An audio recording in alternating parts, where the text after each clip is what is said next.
chacun a écrit une question qui porte sur le texte et une question qui ne porte pas sur le texte mais qui émerge du texte. On va maintenant travailler sur ces questions. Si tout le monde n'en a pas, ce n'est pas grave. Alors, comment nous allons faire? D'abord, c'est que nous allons travailler sur les questions qui portent sur le texte. J'aime bien l'idée, quand on travaille un texte, d'abord, en un premier temps, de travailler ce qu'on pourrait appeler le texte lui-même, dans un espèce de corps à corps avec le texte, et en un second temps, également, faire parler le texte, hein, voir comment on peut l'universaliser, comment on peut le généraliser. Voilà, le texte sur deux moments. Hein, le moment, on va appeler interne, le moment externe. Voilà. Alors, on va commencer d'abord par le corps à corps avec le texte lui-même. Donc, ce que je vais demander, c'est, on va faire le tour de ceux qui ont une question qui porte sur le texte. Vous écoutez ces questions et vous en choisissez au moins une à laquelle vous estimez vous pouvez répondre. Voilà, au moins une. Il y en a d'autres, trois, très bien. Mais prenez au moins une question à laquelle vous pensez pouvoir répondre. Parce qu'une fois qu'on a entendu les questions, chacun ensuite écrira une petite réponse courte à la question qu'il a choisie. Hein, voilà. Donc, voilà. Donc, on va écouter les questions, donc les premières sortes qui portent sur le texte. Alors, tu peux démarrer et puis on fait le tour. Pourquoi Cendrillon est aussi délicate envers sa parole? Un peu plus fort. Pourquoi Cendrillon est aussi délicate envers ses soeurs? Voilà. Hein? Alors, là, ceux qui prennent celle-là, si après vous pouvez noter ça, si soit vous notez toute la question, ou le nom pour revenir après si vous voulez avoir la question précise, mais si c'est là que vous voulez répondre. Alors, continue. Quelle est la couleur des robes des sœurs de Cendrillon? La couleur, d'accord. Hein? Pourquoi le père de Cendrillon est-il aussi indifférent au sort de sa fille? La fée était-elle réellement la marraine? Pourquoi les deux sœurs avaient-elles acquis une certaine célébrité? Pourquoi le roi se remarie alors qu'il a déjà une fille?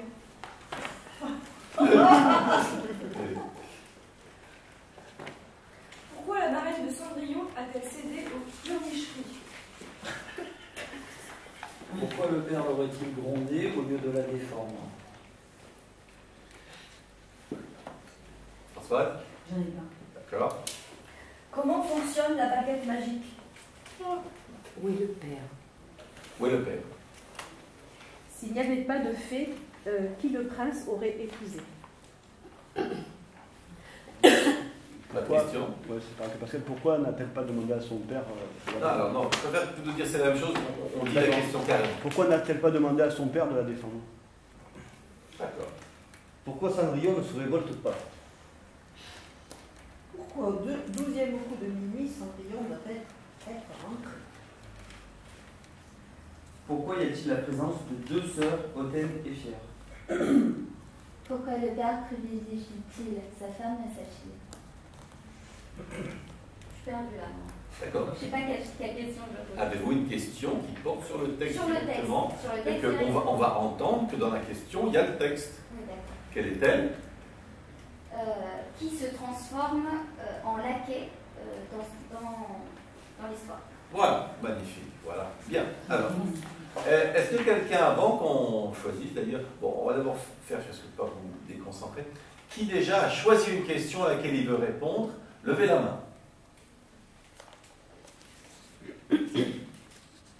Alors, par exemple, Régis, pourquoi vous n'avez pas choisi une question à laquelle répondre? Si je choisissais une question, ce serait la mienne, donc ça ne se fait pas. Alors, je repose ma question. Pourquoi n'avez-vous pas choisi une question à laquelle répondre? Je peux la choisir. Non, je repose pour la troisième fois.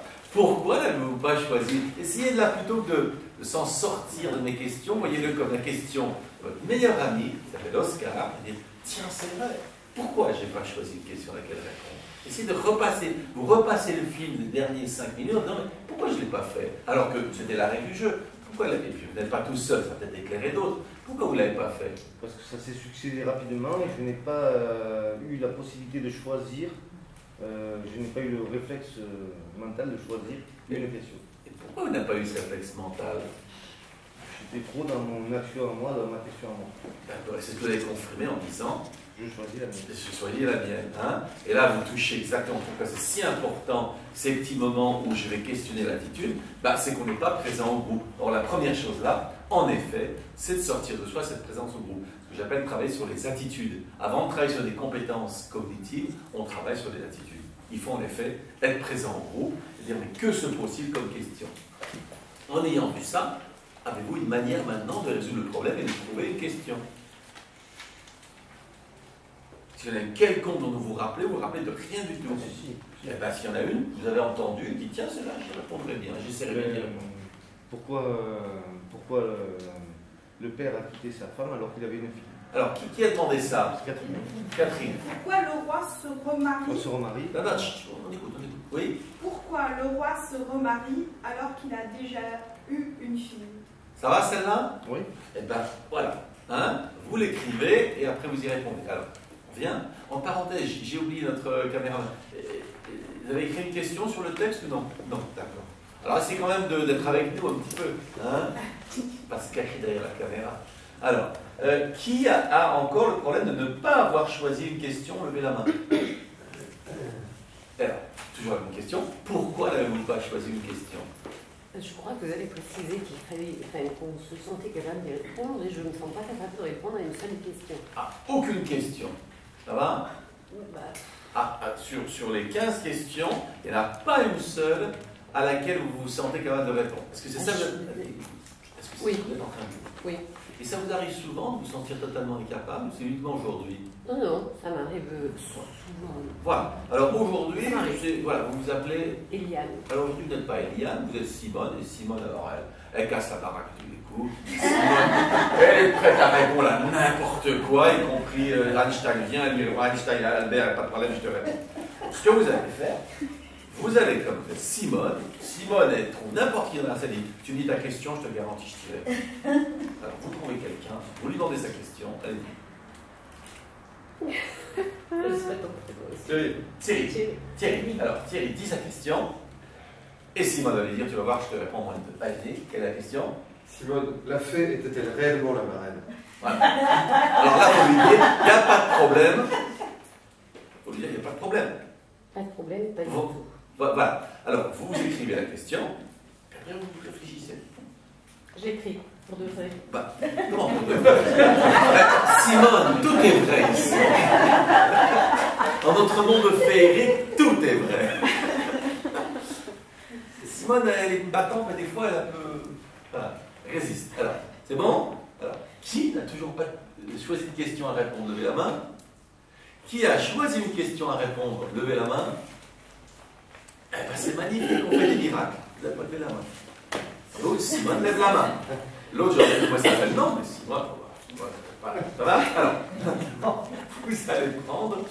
vous allez prendre une minute, 2 minutes, et vous répondez à la question. Hein? Voilà, vous regardez dans le texte, vous réfléchissez, et vous tentez de répondre à la question. Voilà. Hein?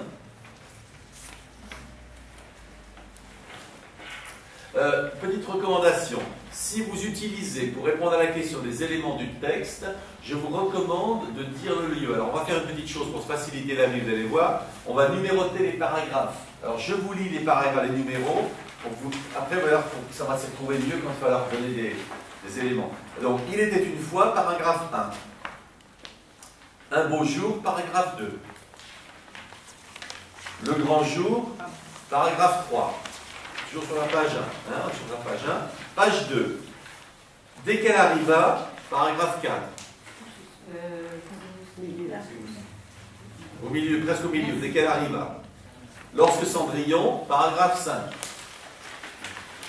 3e page. Le lendemain, paragraphe 6. Lorsque ses sœurs, paragraphe 7. Voilà. Hein, vous verrez quand il s'agira de renvoyer à une ligne quelconque, ça sera plus commode. Ça va? Quelqu'un a un problème avec le paragraphage? Non? Alors, vous maintenant, tentez de répondre à la question que vous avez choisie.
Voilà,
dans 30 secondes, on va démarrer.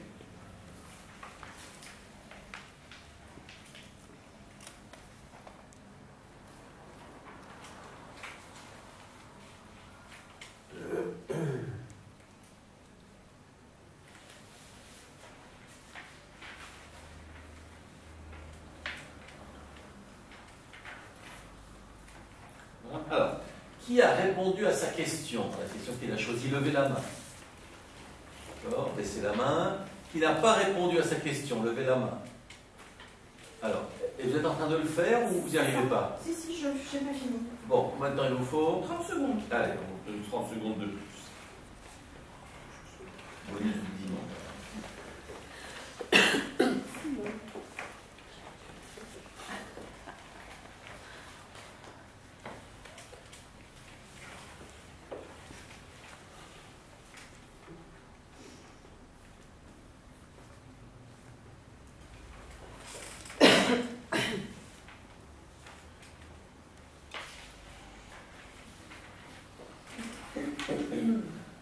Voilà. Alors, maintenant, ce que nous allons faire, c'est qui serait intéressé à dire la question, qui pense qu'en effet, il a une question intéressante et une réponse intéressante à communiquer. Il lève la main, celui-là. Voilà. Alors, on va démarrer avec comment? Caroline, voilà. Alors, Caroline, que nous dit-elle? Quelle était la question? Pourquoi Cendrillon doit-elle partir avant le 12e coup de minuit? Voilà. Cendrillon doit-elle partir avant le 12e coup? Ça va, hein? Allez. Bien. Réponse. Alors, je trouve 3 éléments. Le premier, c'est dans le paragraphe 3. Sinon, Oui. tout redeviendra comme avant. Sinon, tout redevient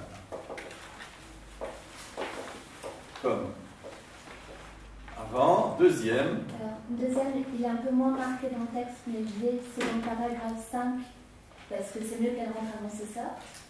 d'accord. C'est mieux de rentrer avant ses sœurs.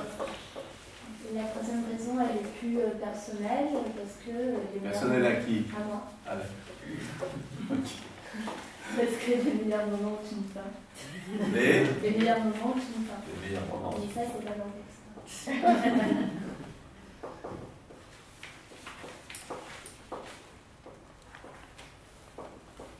C'est pas dans le texte, c'est les moments ont une fin? Ça y est, mais...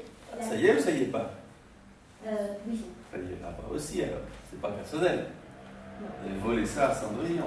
Désolée. Alors, si vous excusez en plus, alors, bien. Voilà donc la proposition de Caroline, qui le dit. Voilà la question et voilà la réponse. C'était la question à qui d'ailleurs? Voilà. Bien. Alors, déjà, on va voir la cliente. Parce que la cliente est roi, reine, avec une princesse. Estimez-vous que Caroline a répondu à votre question Ou non, il y a un problème là, dans sa réponse. Qu'en pensez-vous déjà? Pour moi, c'est pas complet. Non, pas c'est complet. Non. Hein, voilà, on n'est pas boulanger ici. D'accord? Je vous demande si vous estimez qu'elle a répondu à la question ou non, il y a quelque chose qui ne va pas. Non. Quelque chose qui ne va pas. Ça va? Surprise, Caroline? Non. Non, vous le saviez. Oui. Comment vous savez que c'est quelque chose qui ne va pas? Je sais qu'en apportant cette proposition, je ne couvre pas l'intégralité de ce qu'on peut répondre. Ah bon, il en faudrait combien alors? Une infinité. Il faudrait une infinité de réponses pour répondre à la question. Ça va? Oui. Mais alors, dites-moi, c'est possible de répondre à cette question? C'est un problème logique. Hein? S'il faut une infinité de propositions pour répondre à la question, est-il possible de répondre à la question? Non, effectivement. Donc c'est impossible de répondre à cette question. Oui, ça va, ça marche pas. Non. Oula. Est-il possible ou impossible de répondre à cette question? Il est possible de répondre à cette question. Bien. Mais votre voisine estime que vous ne l'avez pas fait. Oui. Êtes-vous surprise qu'elle dise ça? Non. Non. Qu'est-ce qui vous fait? Qu'est-ce qui fait que vous le saviez?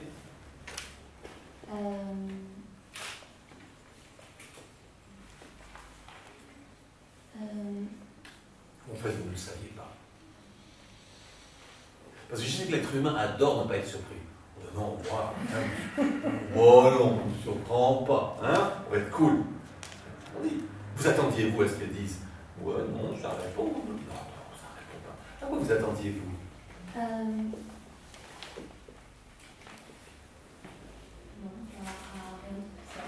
Non, genre. Là, après avoir fait ce travail, regardez bien, vous l'avez circonstancié, votre réponse? Oui. Vous avez fait un travail qui tient la route? Oui. Alors, vous êtes surprise alors qu'elle soit pas satisfaite? Non. Mais comment le saviez-vous? Non, en fait, je ne savais pas. Alors, êtes-vous surprise? Non. Bah, les deux choses. Soit vous attendiez parce que, bah ouais, c'est évident, je vois pourquoi elle ne savait pas, ou non, oh, bah, ça me surprend, j'ai quand même fait un travail, vous voyez, un peu comme ça. Ah d'accord, ok. Non, ça ne me surprend pas.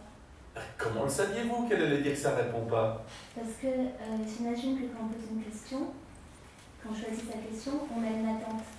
Oui. Et je sais qu'en apportant une réponse, soit ça répondra à cette attente, soit non. Et vous m'avez répondu là? Je ne sais pas. Bah, imaginez que je vous demande le chemin pour aller sur la Canebière, vous m'expliquez. Et je dis, ah bah non, ça ne me va pas. Pourquoi ça ne me va pas? Bah, parce qu'on a une attente quand on pose une question. Ça va ou il y a un problème là? Ouais, il y a un problème. Alors je vous redemande une autre fois. Voyez-vous pourquoi ça ne va pas ou ça vous surprend? Non, je ne vois pas. Donc ça vous surprend? Oui. Vous aimez les surprises? Oui.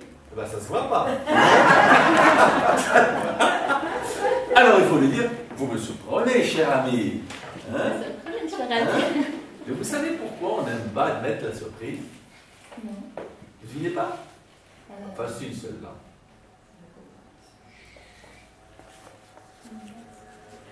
Parce qu'on aime bien avoir raison. Bien avoir raison. Et alors? Et alors, si on est surprise, c'est que vous n'avez pas raison. Pas raison, c'est trompé.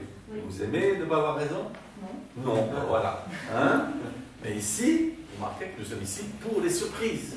Voilà. Hein? C'est notre anniversaire toute la journée. Heureuse? Bien. Donc, vous êtes surprise que ça ne lui aille pas. Oui. Vous allez faire un travail circonstancié. Oui. Hein? Et ce qui est intéressant, moi, la question, c'est que Aristote nous dit que l'étonnement, donc la surprise, c'est le commencement de la pensée. Et si je ne peux pas dire, ah bah dis donc, là, il y a un truc que je ne comprends pas, vous voyez, si en réfléchissant, je vois, non, là, oui, ça ne répond pas, mais vous estimez avoir répondu. Voilà. Oui, ah non. Avez-vous répondu à la question, oui ou non? Oui. Estimez-vous que toute personne à niveau objectif devrait dire, ouais, ça répond. Oui. Bon, donc, c'est bizarre ce qu'elle fait ou non? Oui. Ah ben voilà. Donc, vous êtes surpris de sa bizarrerie, ça va? Oui, ça va. Ça vous pose un problème, la surprise, hein? C'est parce que j'ai d'autres choses que je me sont venues entre temps et ça va. Exactement. Et est-ce que des fois, vous en faites trop dans votre tête? Oui. Voilà.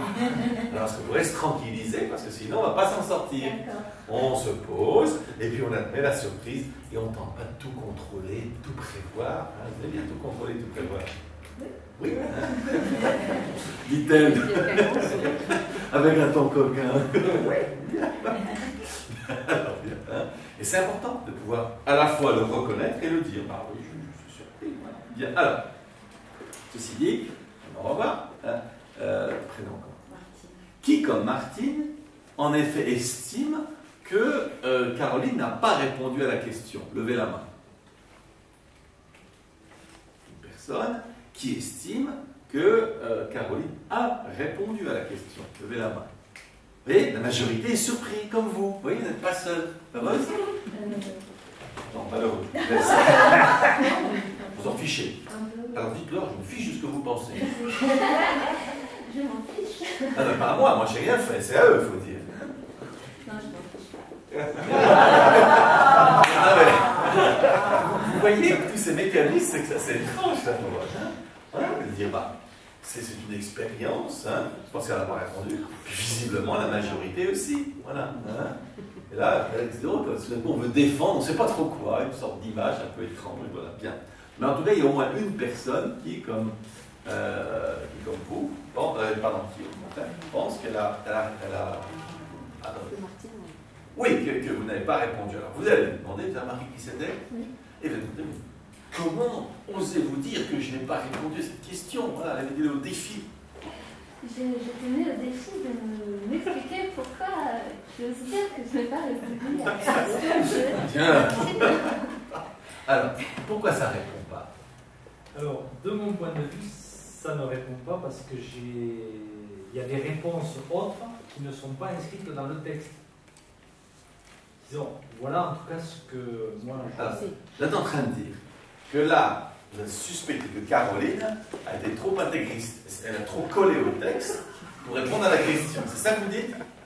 Oui, non? Oui. Oui. Hein? Et donc, est-il vrai que les trois réponses que vous avez données, vous avez collé au texte? Non. Non, vous n'avez pas collé au texte. Non. Qu'est-ce qui ne colle pas au texte ici? Les meilleurs moments où tu me fais. D'accord. Je rappelle, je vous ai demandé tout à l'heure. Vous vous rappelez? Je vous ai demandé si c'était aussi dans le texte. D'abord, vous m'avez dit non, c'est personnel. Après, vous m'avez dit, ah oui, c'est dans le texte. Donc, les trois réponses collent-elles au texte?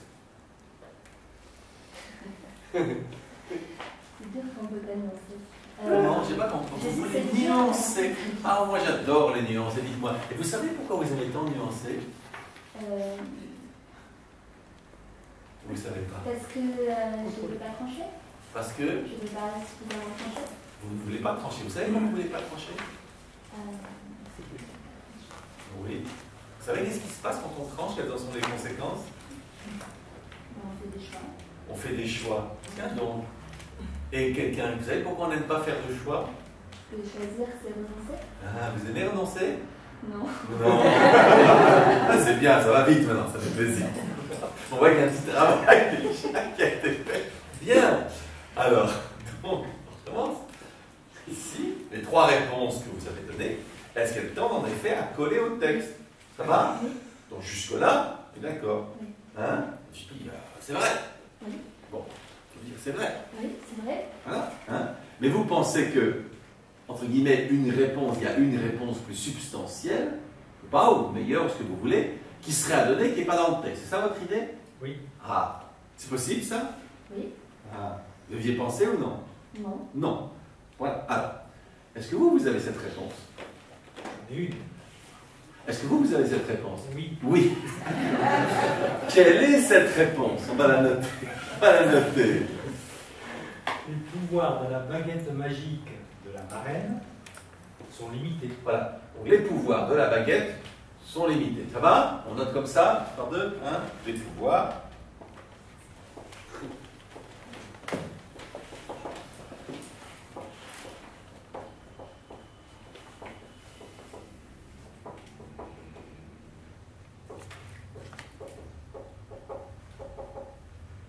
Et ça vous semble, est-ce que ça vous semble plus substantiel que ce que Caroline a fait? Non. Alors qu'est-ce qui répond mieux? Le travail de Caroline ou le vôtre?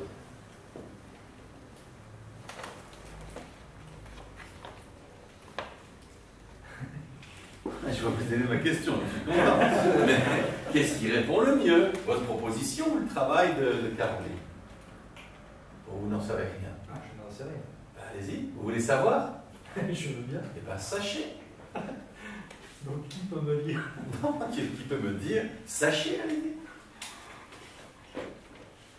Vous avez tout de même émis des suspicions envers notre famille, hein, on s'est proposé autre chose. Alors maintenant, il faudrait savoir, est-ce que ce que vous proposez vous semble mieux répondre à la question que ce qu'a proposé Caroline? C'est un jeu, hein, pour vous risquer du départ. On ne le fera personne. À votre réponse, je réponds non. Non. Donc ce que Caroline a fait, ça répond mieux. Non plus. Alors, qu'est-ce qui répond mieux? Votre travail ou le sien? Qu'est-ce qui vous arrive? Il y a un problème? Le mien, alors, on va dire. Et qu'est-ce qu'il y a de drôle à dire que c'est le vôtre? Pourquoi vous rigolez? Vous savez?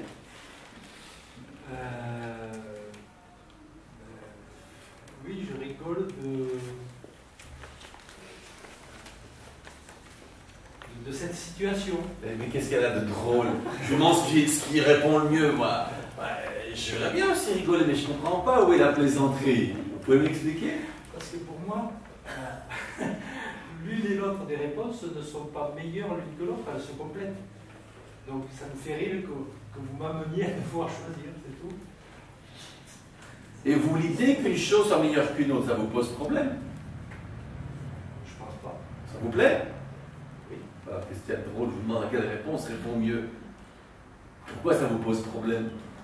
Je vous demande, tiens, quel est le chemin de la Canebière? Il y en a qui dit, tu passes là par là, l'autre qui passe par là. Et l'autre, alors, quelle est la meilleure? Oh, ben non, les deux se complètent.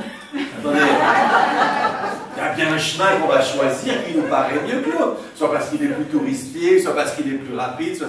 Ça vous va? Vous savez, il y a des mots qui sont des mots d'époque qui servent à tricher. Et s'il y en a un qui aujourd'hui est terrible, qui sert à tricher, c'est la complémentarité. Il y a un couple qui divorce, qui a raison. Ben non, ils sont complémentaires tous les deux. Ils ne pourraient pas divorcer l'un sans l'autre. La complémentarité, alors, je vais dire un mot, mais je vais vous dire, s'il y a complémentarité, il y a opposition. Ça vous va? Oui. Bon, s'il y a opposition, là il y a une tâche. Il y a une tâche, c'est de répondre à la question. Alors je réponds. Donc, alors, que répondez-vous? La meilleure solution pour moi, c'est la dernière, celle que j'ai donnée. D'accord, ça répond mieux que le travail de Caroline. Oui. Ça va? Oui. Et vous sauriez dire pourquoi? Disons, j'en vois une raison. Dites-la. C'est celle que ça fait appel à la créativité, à l'imagination. Donc, vous faites appel à la créativité et à l'imagination, et Caroline, elle, ne le fait pas. Non. Qu'est-ce qu'elle fait, Caroline, à la place? Elle s'en tient au texte. Elle s'en tient au texte. Donc vous, c'est plus créatif, plus imaginatif, au lieu d'une banale explication de texte de Caroline. Tout à fait. Ça va? Oui. Donc, est-ce qu'à votre avis, dans notre exercice, le critère de savoir ce qui répond mieux, c'est l'imagination? Non. Alors, qu'est-ce que ça vient faire à votre argument, alors? J'en prends un qui me convient. La pensée pose problème. Alors, qui a une raison de déterminer que le travail de Vincent correspond mieux, au moins bien, que le travail de Caroline? Il y a une raison de dire non, je pense un répond mieux que l'autre. Qui aura un jugement là-dessus clair et qu'il peut argumenter? Levez la main, il y a deux, voilà. Voilà. Vincent, choisissez quelqu'un qui lève la main. Sauf Caroline, parce qu'elle est partie prenante. Demandez-lui. L'aller. L'aller. Alors, l'aller, qu'est-ce qui répond mieux? Pour moi, ce qui répond mieux, c'est la réponse de Caroline.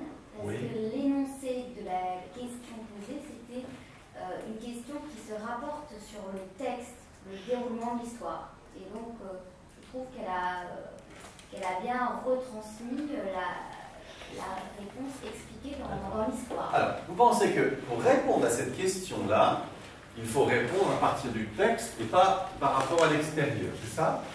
Oui. D'accord. Donc, pour vous, une réponse adéquate à une question sur le texte, c'est une réponse qui porte spécifiquement sur le texte. Oui. Qui est d'accord avec la levez la main? Qui n'est pas d'accord avec la lever la main? Elle demande à quelqu'un pourquoi il n'est pas d'accord. Leïla? Moi, je pense que ça dépend de la consigne de départ. Si la consigne, c'est vous répondez en allant chercher les preuves dans le texte, Caroline a bien répondu pour moi. Et si au contraire c'était plus ouvert, vous trouvez une explication, enfin vous trouvez une réponse à cette question, effectivement on peut mettre ce qu'on veut.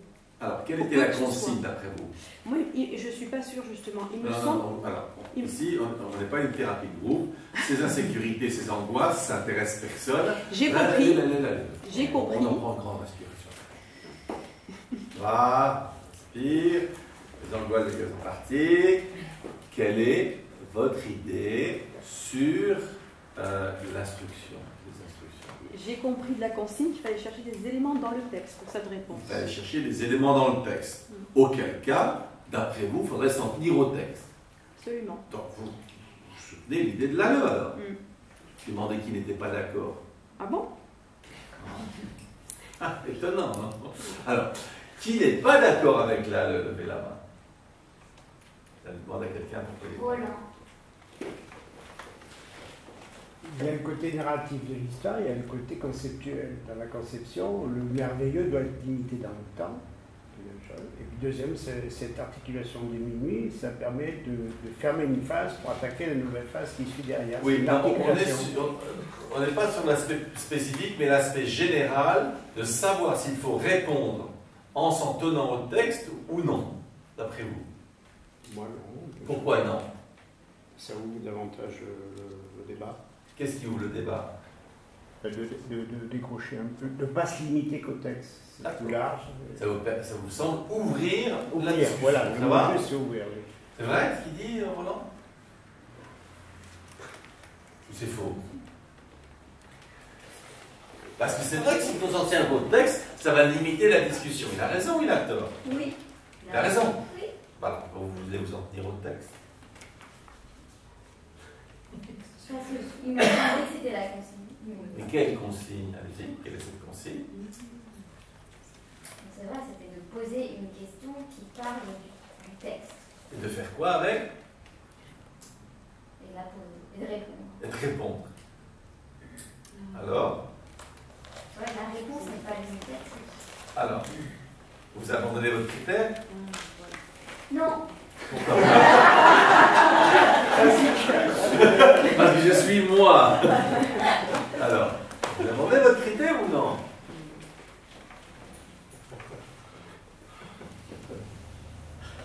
Non. Pourquoi pas? Donc Roland, il se trompe alors. Oui. Il faut lui dire, Roland, tu te trompes. C'est pas le pauvre là derrière sa caméra qui se trompe. Faut lui dire, il ne faut pas le laisser comme ça. Roland, je crois que tu te trompes. Ah, c'est une croyance. Le dimanche, ça se voit. Alors, qu'est-ce qui vous fait dire qu'il se trompe? Qu'est-ce qu'il y a de faux dans ce qu'il a dit? Il n'est pas question d'ouvrir un débat sur le déroulement de l'histoire parce que ça fait... Non, attendez, est-ce que lui a dit qu'il fallait ouvrir un débat sur le déroulement de l'histoire? Non, il a dit qu'il faut ouvrir la question. Pour ouvrir la question... Et ouvrir en faisant quoi, il a dit? En donnant une réponse qui ne colle pas au texte. Il a dit qu'il ne fallait pas que ça colle au texte, c'est ça? Ça va, Roland, elle a compris ou non? Tout à fait. Non, je dis juste, elle a compris ou non? À mon avis, non. Non, vous voulez dire, t'as pas compris. T'as pas compris. C'est vrai? Vous n'avez pas compris, Roland? Oui, C'est vrai, vous n'avez pas compris alors. Qu'est-ce qui vous arrive? Non, oui, j'ai compris. Quand j'essaie de faire discuter avec Roland, vous avez vu la difficulté que vous avez de discuter avec Roland? Oui. Il vous fait peur, quel est le problème? Alors pourquoi est-ce si difficile pour vous de discuter avec Roland? C'est pas difficile. Non, ça n'est pas difficile. Ben, vous avez vu le peu de réponses que j'essaie d'avoir sur comment vous positionnez face à ce qu'il dit, et c'est difficile, vous remarquez? Oui. On recommence. Roland a-t-il raison ou a-t-il tort? Il a tort. Il a tort sur quel point? Qu'a-t-il dit qui est faux?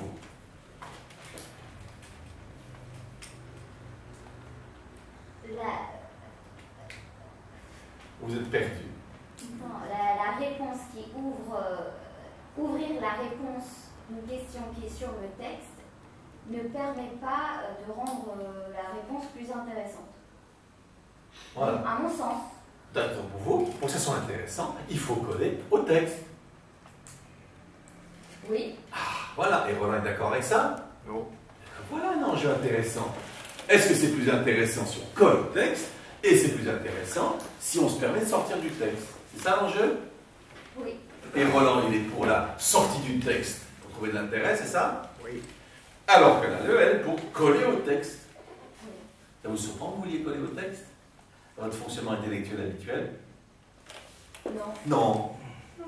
Non, hein? Non. Rigolo. Alors, qui aurait là-dessus, et vous voyez, on est au cœur de notre affaire par rapport au travail là, qui aurait là-dessus une idée entre le rolandisme et le lalisme sur l'herméneutique du conte. Allez, qui lève la main, qui aurait une idée là-dessus? Là, le regarde, il y a quelques personnes qui veulent bien. On a quelqu'un. Quelle est là-dessus ta vision des choses? Thierry. Si c'était un traité de sciences appliquées, il faudrait probablement prendre ton option, puisqu'il faudrait s'en tenir à la stricte réalité. Mais comme il s'agit d'un conte de fait, il me semble que sortir du texte et exercer l'imagination est plutôt recommandé. Vous prenez ou non? A-t-il raison ou a-t-il tort? Oui, il a raison. Il faut le dire, il a content. Il a besoin qu'on le compte le moral toujours. Je peux le dire plus fort. Il est grandeur. Si vous avez une objection, il n'y a pas de problème, il faut lui dire tu te trompes. S'il a raison, on ne voit pas très bien ce qu'on vient faire l'objection, il faut être logique. S'il y a une objection, c'est qu'il se trompe. Donc, a-t-il raison ou a-t-il tort? Ça souffre, oh là là. Ah non, mais non, oui, non, il a tort. Ce n'est qu'un jeu, là. Bien sûr. Réfléchissez à ce bien sûr. Qui pense que la LE voit ça comme un jeu? Levez la main. Qui pense qu'elle voit d'autres enjeux qu'un jeu? Levez la main. Demandez à quelqu'un, mais quel enjeu vois-je dans ce jeu? Je sais, pour avoir raison. Voilà. Donc la LE est coincée dans son obsession d'avoir raison. Mais la LE, qu'est-ce que ça va vous donner d'avoir raison? Allez, qu'est-ce que ça va vous donner? Rien. Alors pourquoi? Non, attendez. Il faut toujours faire confiance à l'esprit humain. Quelqu'un qui veut toujours avoir raison, que cherche-t-il à votre avis? La reconnaissance. Vous voulez être reconnu. Eh bien, vous allez voir pourquoi vous êtes. Qui reconnaît la LE? Levez la main. Eh, ça y est, c'est fait. Et ça a compris. La LE est reconnue universellement et catégoriquement. En tout cas, à la maison d'Aquino. Heureuse? Vous pourrez retourner chez vous en disant oh bah à Marseille, moi je suis reconnu. Quand vous amis, vos collègues, votre mari, je ne sais pas qui vous reconnaîtront, eh bien à Marseille, au moins on reconnaît. Voilà. Heureux? Il n'y a plus besoin d'avoir raison, d'être reconnu, c'est fait, d'emblée, donné. C'est bien? Oui. Voilà. Alors, on recommence. Thierry, a-t-il raison ou a-t-il tort? Oui, il a raison. Eh bien, faut lui dire, il est content. Lui aussi veut être reconnu. T'as raison, Thierry.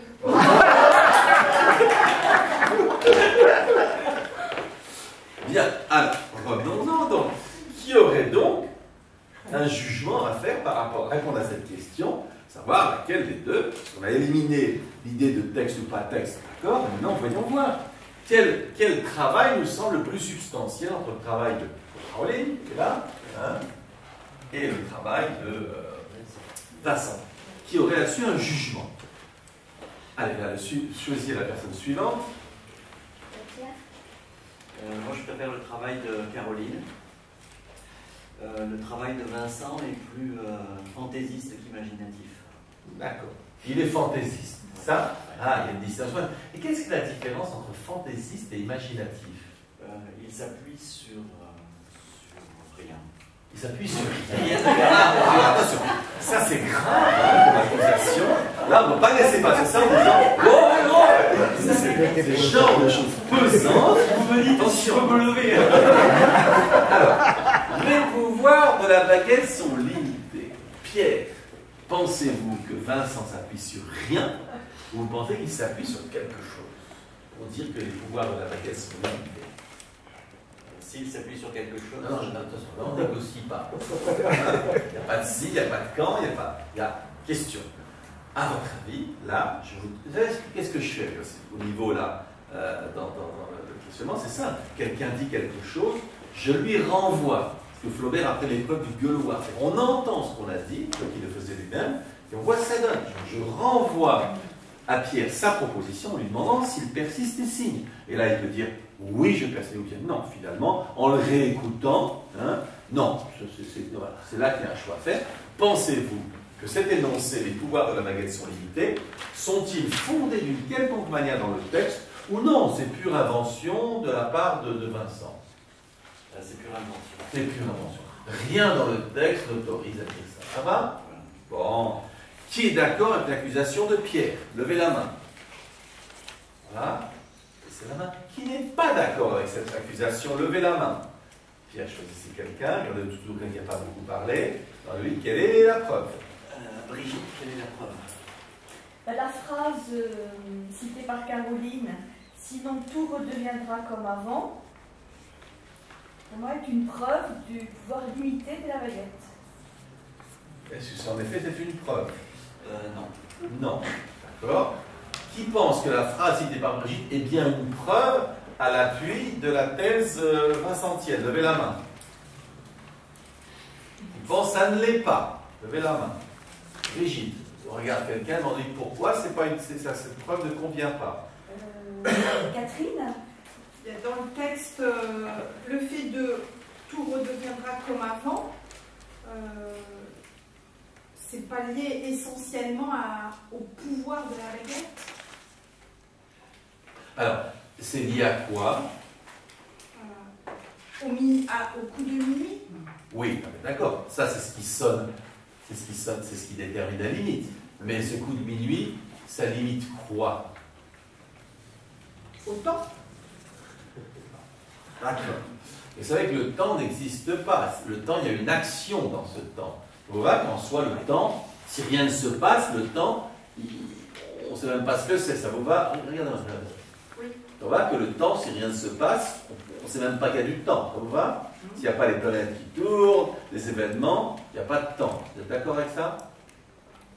Oui. Oui. Donc le temps en soi, ce n'est pas. Il faut dire, qu'est-ce que c'est? Ça va sonner la fin de quelle action?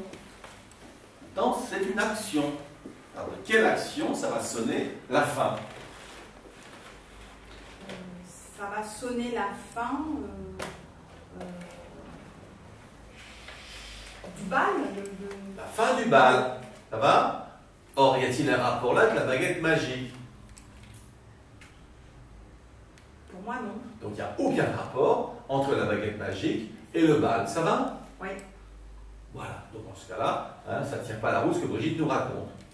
On est d'accord? Oui. Bien. Qui n'est pas d'accord avec ce aucun rapport? Levez la main et demandez à quelqu'un où est le rapport?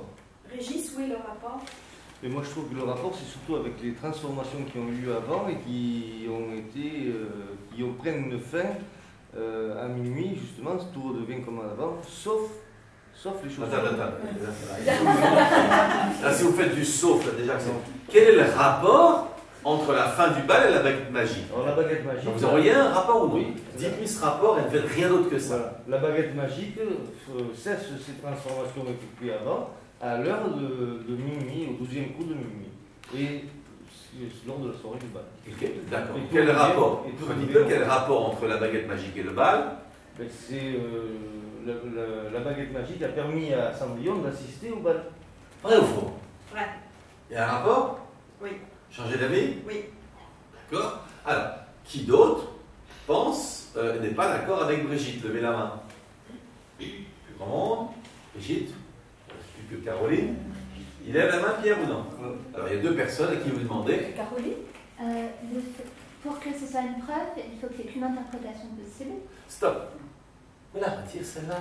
Pour que ce soit pris comme une preuve, Oui. il faut qu'il n'y ait qu'une interprétation possible. Ça, c'est intéressant. Qui est d'accord que pour qu'une preuve soit une preuve, il faut qu'il y ait une seule interprétation possible? Levez la main.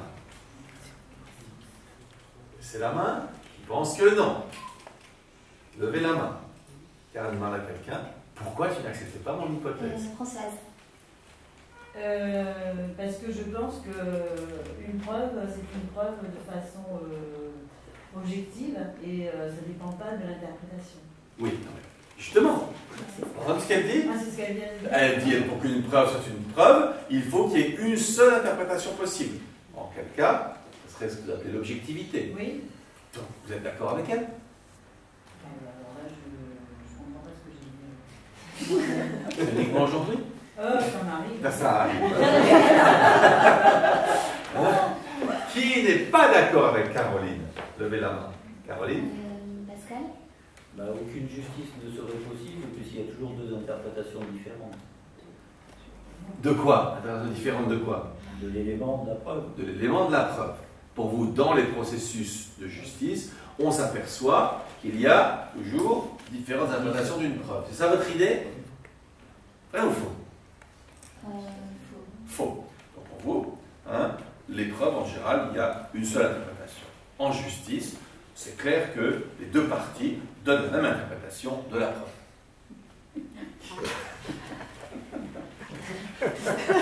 Alors, est-ce que les deux parties vont donner une interprétation différente? Oui. Et pourtant, est-ce qu'il y a bien cette preuve va opérer dans le processus de détermination du jugement? Oui. Et pourtant, avec au moins deux interprétations possibles. Maintenez-vous votre idée? Oui. Parce que là, vous êtes cohérente. Oui. Et si je demande au groupe si vous êtes cohérente ou non, ils vont dire que cohérente ou pas cohérente? Ils me diront non. Non. Surprise? Non. Non, vous le saviez déjà. Ben oui. Et comment le saviez-vous? Parce que la façon dont tu présentes les choses Oui. peut amener à dire que c'est incohérent. Voilà. Attention, donc Oscar, il est en train de manipuler, il fabrique de l'incohérence là où tout est cohérent. J'ai bien compris? Hein? J'ai compris ou non? Tu fabriques de l'incohérence? Non, je fabrique de l'incohérence. Non. Non. Donc l'incohérence est-elle là ou c'est moi qui l'ai fabriquée? Non, elle est là. Elle est là. Donc y a-t-il incohérence? Oui. Oui. Voilà, changement d'avis. Oui. Oui. Oui. Voilà, hein? Bien. Oui. Donc on recommence. Oui. Est-ce qu'une preuve peut servir de preuve en ayant pourtant plusieurs interprétations possibles? Oui. Oui. Changement d'avis, ça va? Oui. Bon, alors on vient en arrière. Oui. Du coup, qui n'est pas d'accord avec Brigitte? Levez la main. Pierre.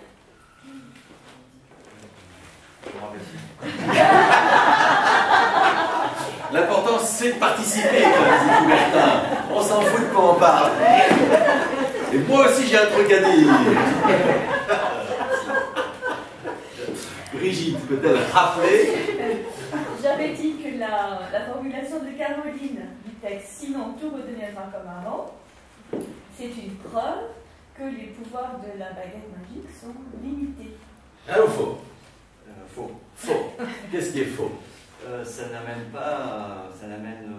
aucun crédit en faveur que soit les pouvoirs de la baguette sont limités, soit c'est la volonté de la fée. Mais est-ce que c'est possible qu'une de ces hypothèses est-elle envisageable? Une de ces hypothèses est envisageable. Bien, alors, si c'est envisageable, est-ce que ça peut fournir une preuve? Non. Tiens donc, alors pourquoi elle est envisageable si ce n'est pas une preuve? C'est justement, c'est pas un argument en faveur de la baguette plutôt qu'autre chose. Il peut y avoir un lien ou non? On peut considérer qu'il y a un lien ou non? On peut considérer qu'il y a un lien. Alors pourquoi c'est pas une preuve? Parce qu'elle vous plaît pas? Non, mais c'est parce que ça peut être aussi la preuve de son contraire. Oui. Est-ce que vous retombez sur l'idée de Caroline? Sur l'interprétation. C'est-à-dire qu'il y a plusieurs interprétations, donc ce n'est pas une preuve. Est-ce que vous retombez sur cette idée-là? Non, parce que c'est... Attendez, dans ce que vous avez dit, on retrouve l'idée de Caroline ou non? Non. Et ceux qui écoutent, ils vont penser qu'on la retrouve ou non? Je sais pas. Aucune idée. Vous voulez savoir? Oui. Ben, sachez, allez-y. Qui c'est qui... Non, non, non, non. Oui. C'est-à-dire... À votre avis, Comment c'est-à-dire? Il y a une raison. Là, il y a le sens commun qui est fait. Si Descartes nous dit que le sens commun est la chose que tout le monde a mieux partagée, c'est bien que Pierre aussi a accès au sens commun, on est d'accord? Et bien voilà, je fais appel au sens commun de Pierre. Pas au pierrisme, pas à la subjectivité pierresque, mais au sens commun qui est en Pierre. Et en disant, mais selon le sens commun, Pierre est-il en train de retomber sur la thèse carolinienne? Donc, est-ce que je suis en train de retomber sur la thèse carolinienne? Et réponse? Non. Non. Et si je demande aux autres, ils vont dire que oui ou que non? Comment c'est pas? Alors le sens commun qui est la chose du monde à mieux partager, qu'est-ce qu'on en fait? Donc ils vont dire que non. Ils vont dire que ça ne retombe pas sur la même idée. Voilà. Ils vont être d'accord avec Pierre. Voilà. Et s'ils étaient en désaccord, Pierre serait surpris. Il serait surpris. Voilà. Alors là, voilà. Qui pense que Pierre ne retombe pas sur l'idée de Caroline. Levez la main. Alors comptez les mains, Pierre. 2. Qui pense que Pierre retombe dans le surpris. Vous n'avez pas d'affaire là? Non. Seriez-vous têtu? Un peu. Voilà, il y a un club ici. Présidente, secrétaire. On va recruter. Vous avez vu le têtu que ça peut donner? C'est rigolo ou non? C'est rigolo. Voilà. Bien peut-être qu'une imaginaire, on voit mieux les choses. Hein? Vous voyez le problème ou non? Je vois le problème, mais il me semble que j'en vois un autre. Je suis sûr que l'autre est beaucoup plus intéressant. Donc, et ceci dit, vous voyez, entre parenthèses, c'est un problème intéressant. Moi, je ne m'attendais pas à ce qu'il surgisse. J'avais pensé à ce problème-là, mais je le trouve tout à fait intéressant. Je propose, est-ce qu'en effet, quelque chose où il y a différentes interprétations possibles, peut-il, oui ou non, constituer une preuve? Oui. Oui. Donc, est-ce que l'interprétation brigittienne est possible? Je pense que ce n'est pas une interprétation. Ah bon, c'est la vérité objective. Parce qu'il y a deux possibilités.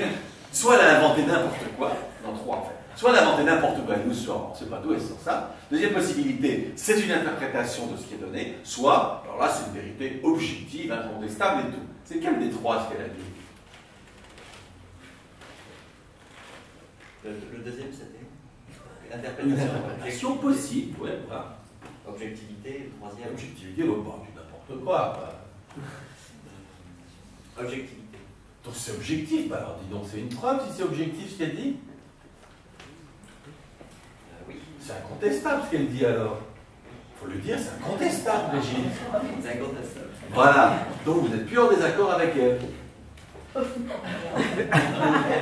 Écoutez, quelqu'un qui dit la vérité toute crue, franchement, hein, on ne peut que baisser la tête humblement et dire ah oui, trop fort. Je vois le problème. Quel problème? De mon interprétation du mot interprétation. Ah, c'est joli ça. Dites-nous en plus. Donc c'est bien une interprétation, je change d'avis. Oui, mais quelles sont les deux interprétations d'interprétation?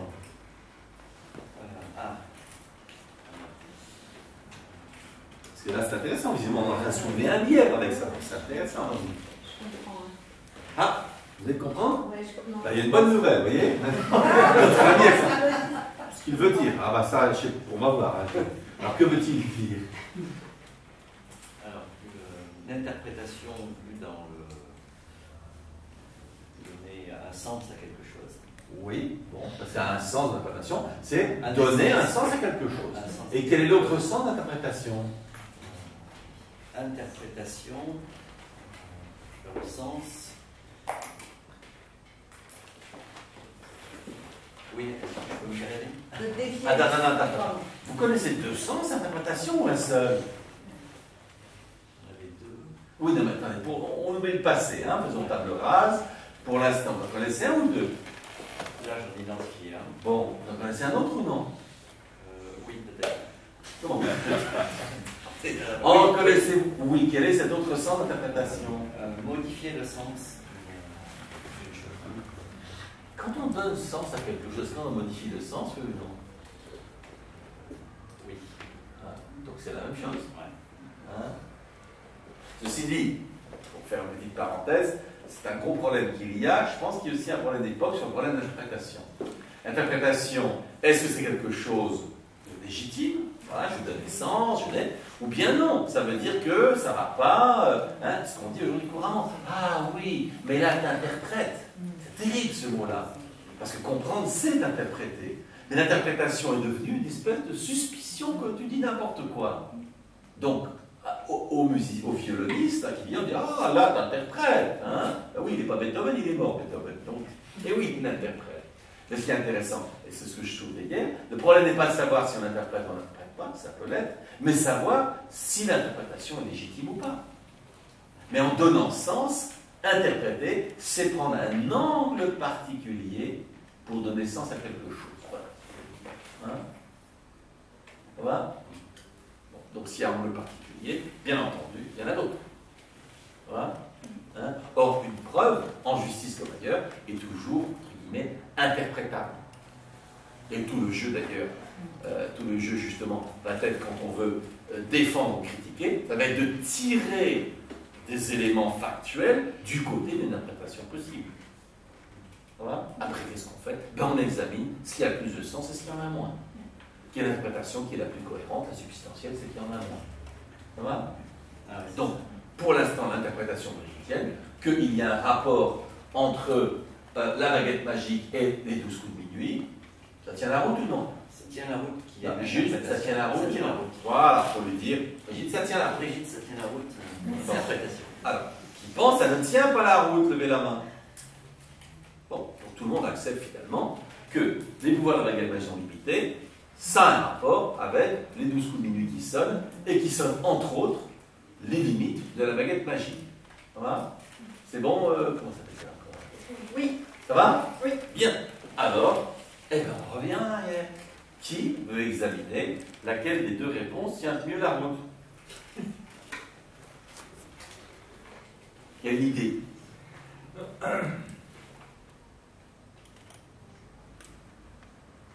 Pourquoi Cendrillon doit-elle partir avant le 12e coup? Soit on a les trois réponses de Caroline, soit on a la réponse de Vincent, et on doit décider qu'est-ce qui nous semble mieux répondre à la question. Entre parenthèses, ce qui est intéressant là, c'est qu'est-ce que c'est que répondre à une question et comment on évalue une réponse à une question. Alors, qu'est-ce qui est mieux? La phrase seule. La phrase de Vincent. Oui. Pourquoi vous pensez que ça répond de manière plus adéquate? Parce qu'elle induit toutes les autres. Non, parce qu'elle induit toutes les autres. Elle induit toutes les autres. Alors, on va faire étape par étape. Les pouvoirs de la baguette sont limités. Est-ce que ça implique que tout redevient comme avant? Oui. Bon. Est-ce que ça implique que c'est mieux de rentrer avant ses sœurs? Oui. Voilà, quel est le rapport?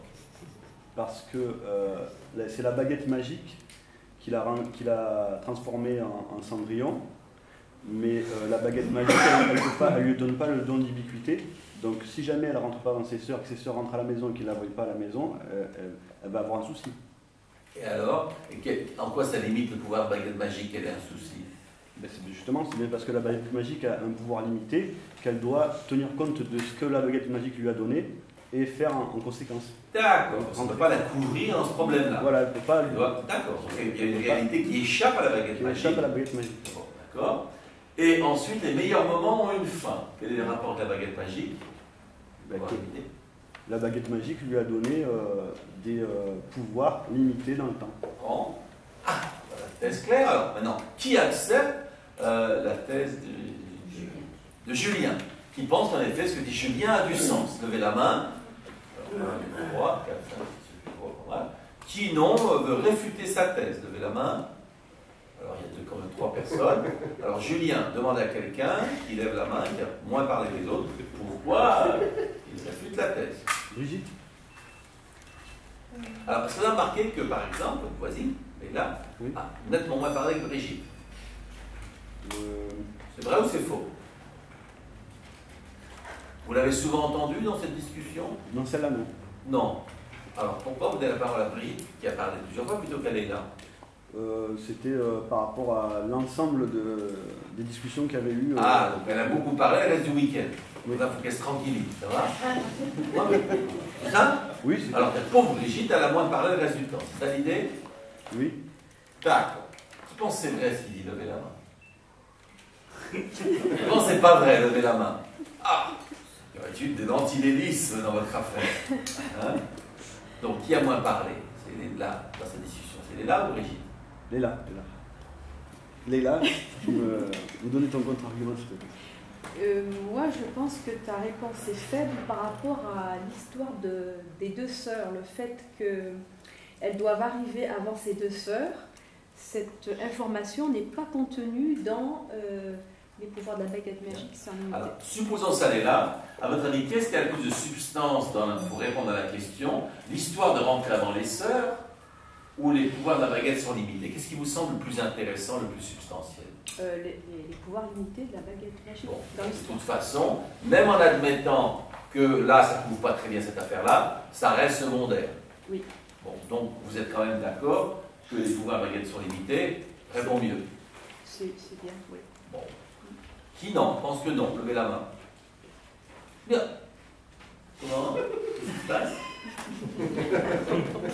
Vous avez un marasme intérieur, qu'est-ce qui vous arrive? Vous avez une objection à offrir à ce que le Julien a proposé ou non? Vous ne savez pas. Bon, je vais prendre tous ces gestes comme un je ne sais pas, c'est ça? Donc pour moi, les pouvoirs de la baguette magique sont limités, ne répondent pas à la question, elle rentre avant ses sœurs. Ben, si les pouvoirs de la baguette étaient illimités, est-ce que là, Oscar, c'est mon meilleur ami. Oui. Il ne faut pas que j'oublie ça. Bien sûr, j'écoute Oscar. Non, pas écouter, non, c'est mon meilleur ami. J'aime tellement ces questions que je les écoute et j'ai vraiment envie d'y répondre. Rappelez-vous? Voilà. Ça regrette ton boulot. Hein. Donc, est-ce que le fait, si les pouvoirs de la baguette magique étaient illimités, Cendrillon aurait-elle besoin de partir avant le deuxième coup? Oui. Oui. Alors, quand même besoin, ça va? Alors, je vais demander au groupe s'ils sont d'accord qu'elle aurait besoin de rentrer avant le deuxième coup de minuit si les pouvoirs étaient illimités. Ils vont dire que oui, elle aurait besoin, que non, là, ça serait plus nécessaire.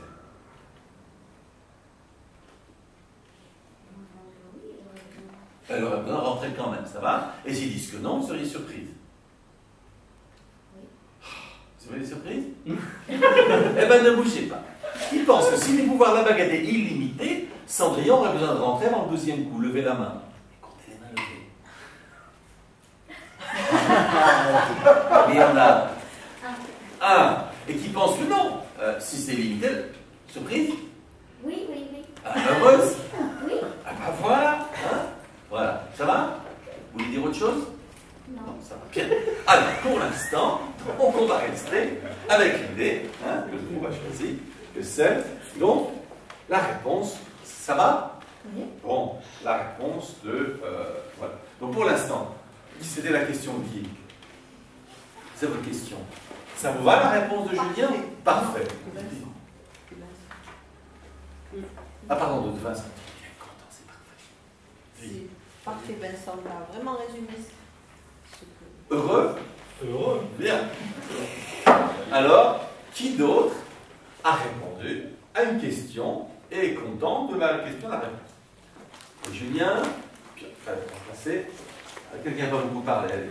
Vous avez? Allez, on va écrire. Où est le père? Où est le père? C'est très psychanalytique. Oui, le père. Oui, le père. Le père, je l'écris comment? Ça va faire du Lacan, là. Oui, le père. Comment? De chaussures. Bon, alors, on va Lacan une autre fois. Allez-y. Le père est soumis. Il est soumis. Réponse, il est soumis. Il est soumis. Et on le retrouve dans le premier paragraphe. Avec une femme hautaine et fière. Alors, qu'est-ce que j'écris? Il est soumis? Oui, le père, il est soumis. Le père est soumis. Bon, voilà, oui, le père, il est soumis. Voilà, hein? Et soumis. Ça va? Bien. C'est la question à qui? Ça répond ou non? Non. Non. Qui est d'accord que ça ne répond pas? Levez la main. Et demande à quelqu'un pourquoi il pense que ça ne répond pas. Je ne vais pas beaucoup parler. Oui, monsieur. Oui. Régis? Je trouve que ça ne répond pas parce que les soumis, ce n'est pas la seule explication de sa... Le fait que ça ne soit pas la seule explication, est-ce que c'est une preuve que ça ne répond pas? Ça ne répond pas à la réponse. Écoutez. Le fait que ça ne soit pas la seule explication, est-ce que ça prouve que ça ne répond pas? Oui. Là, regardez, je vais aller sur la calendrier. Quelqu'un me dit le chemin, puis un autre m'en propose une autre. Est-ce que ça prouve que le premier ne m'a pas répondu?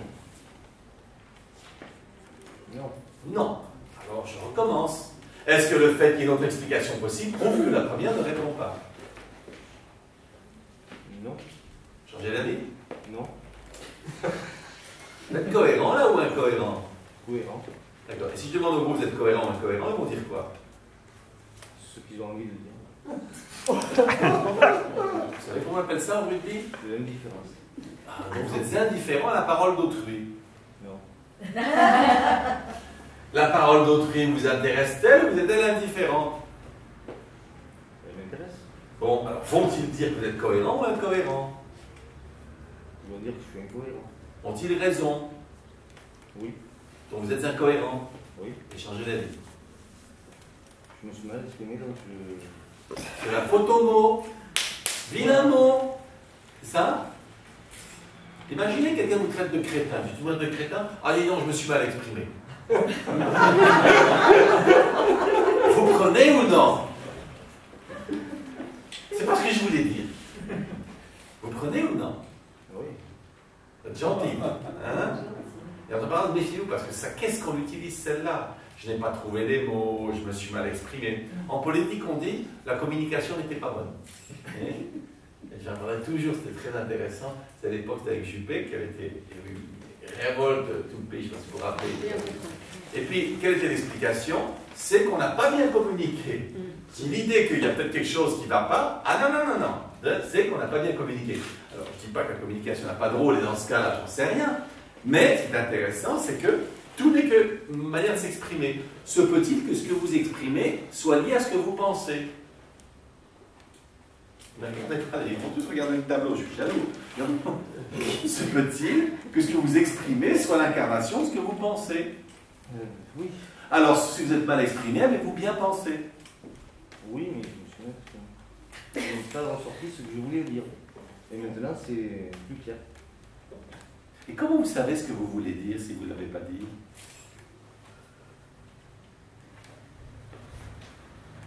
Vous savez, moi en fait, je veux écrire une pièce de Shakespeare, voyez? Vous me croyez ou non? Oui. D'accord. Vous êtes vraiment gentil, vous. Hein? Et quand je vous parle là, en fait, je veux écrire une pièce de Shakespeare. Vous voyez pas un problème? Une imitation. Non. Je veux écrire une pièce de Shakespeare. Ça a du sens ce que je vous raconte? Non. Non. Ben vous faites ça. Comment savez-vous ce que vous voulez dire? Si vous ne l'avez pas dit, comment vous le savez?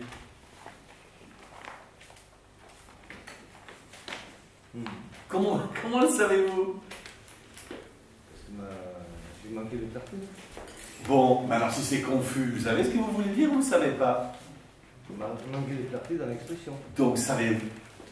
Ah, donc tout est clair sauf l'expression. Voilà. Imagine quelqu'un qui écrit, personne ne comprend rien. Ah non, mais c'est clair, hein, c'est juste l'expression qui n'est pas claire. Vous voyez pas le problème là? Oui. Hein? Vous savez, quand j'ai volé le voisin, c'est pas moi, c'est ma main. Ça a du sens ou non? Oui, bien sûr. C'est pour ça qu'on a réussi. Oui, on vous la coupe. Ah, c'est pas vous, vous ne vous faites rien, on coupe votre main. Et ils ont compris le 6. C'est rigolo, non? Non, c'est pas rigolo. Ah, bien. Bien. Où est le père et les soumis? Qui n'est pas d'accord avec. Qui pense ça répond pas? Levez la main. On a quelqu'un d'autre, pourquoi il pense que ça répond pas?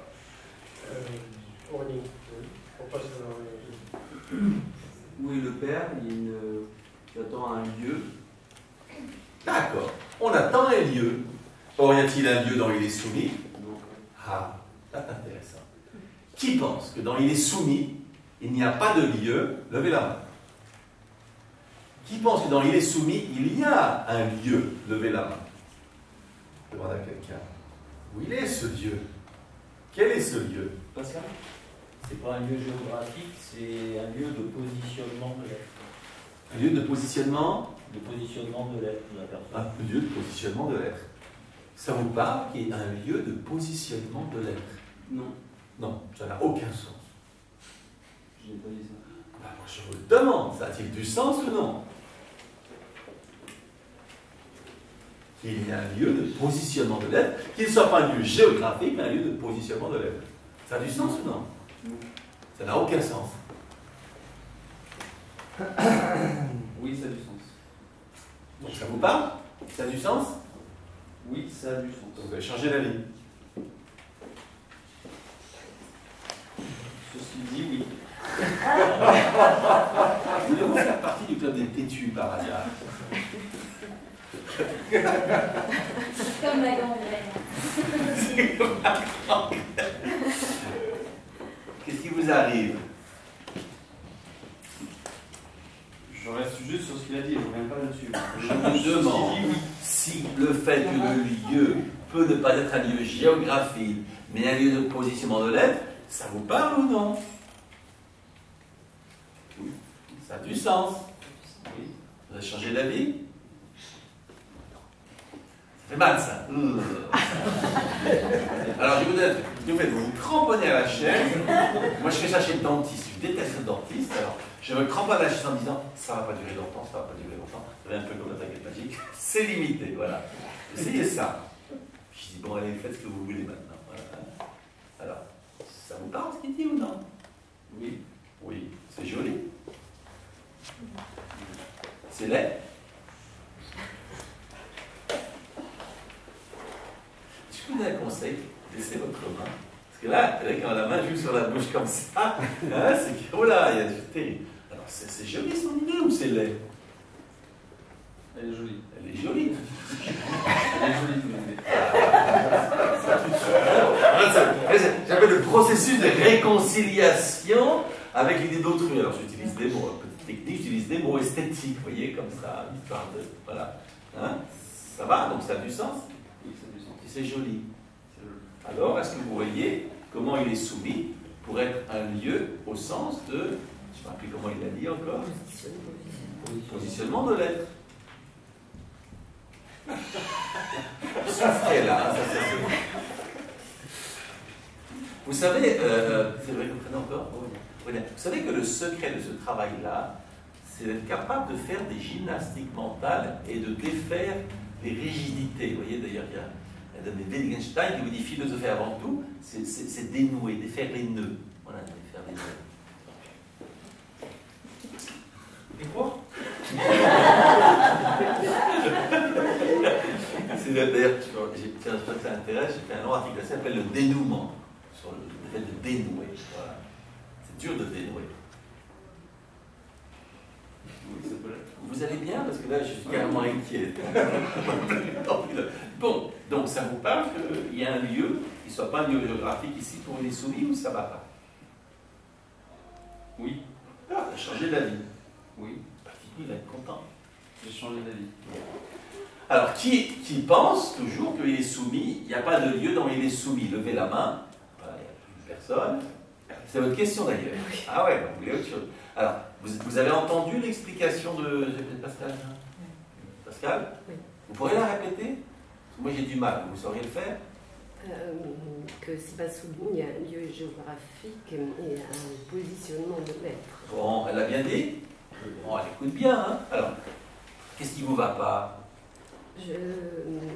En fait, être soumis, je n'arrive pas à faire la corrélation avec un positionnement quelconque de l'être qui engendrerait l'absence du père.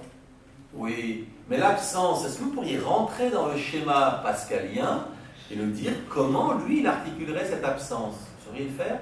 Comment tu articules? Non. Vous sauriez le faire? Pouvez-vous? Vous savez, c'est ça notre affaire, c'est de sortir de ces schémas à soi et de rentrer dans le schéma. Pouvez-vous faire du pascalisme momentanément? Donc s'il a entendu, donc il est soumis un positionnement du père, qui justifie de cette absence. Comment le fait d'être soumis, pourriez-vous faire un lien conceptuel entre être soumis et absence? Pouvez-vous le faire ou non? Non. C'est impossible. S'il faut que j'essaie d'articuler... Allez, n'oubliez pas que vous êtes Simone. Simone, à tous les coups, elle gagne. Quel est le lien entre être absent et être soumis? Allez-y. Le fait qu'il soit soumis fait qu'il ne va pas aller dans le conflit. Donc il n'ira pas dans le conflit. Pas dans le conflit. Donc on va s'absenter de toute position qui l'oblige à prendre... à se manifester d'une façon quelconque. Eh bien, je vais vous montrer le rapport entre l'absence et la soumission. Oui. Elle est forte, Simone, quand même. Hein. Simone, je vous assure. Moi, je fais ce que vous voulez, mais Simone, c'est bien. Voilà. Ça va, heureuse? Oui, je suis en train de me dire, si à chaque fois qu'on pose une question, il faut passer autant de temps à réfléchir à la façon de pouvoir l'interpréter, le dialogue va être difficile. Ah, dites-moi, qu'est-ce que vous préférez, vous? Ce dialogue, justement, difficile, vous allez passer par toutes sortes d'étapes de réflexion, où les choses sont évidentes, et du coup, on ne les pense pas. Qu'est-ce que vous préférez? Dans l'instant présent, celui-là. Non, je ne mens pas quand. Qu'est-ce que vous préférez, vous? Celui-ci. Donc vous êtes heureuse, alors? Pleinement. Et vous voyez comme vous le présentez comme une récrimination. Vous voyez? Vous voyez, non?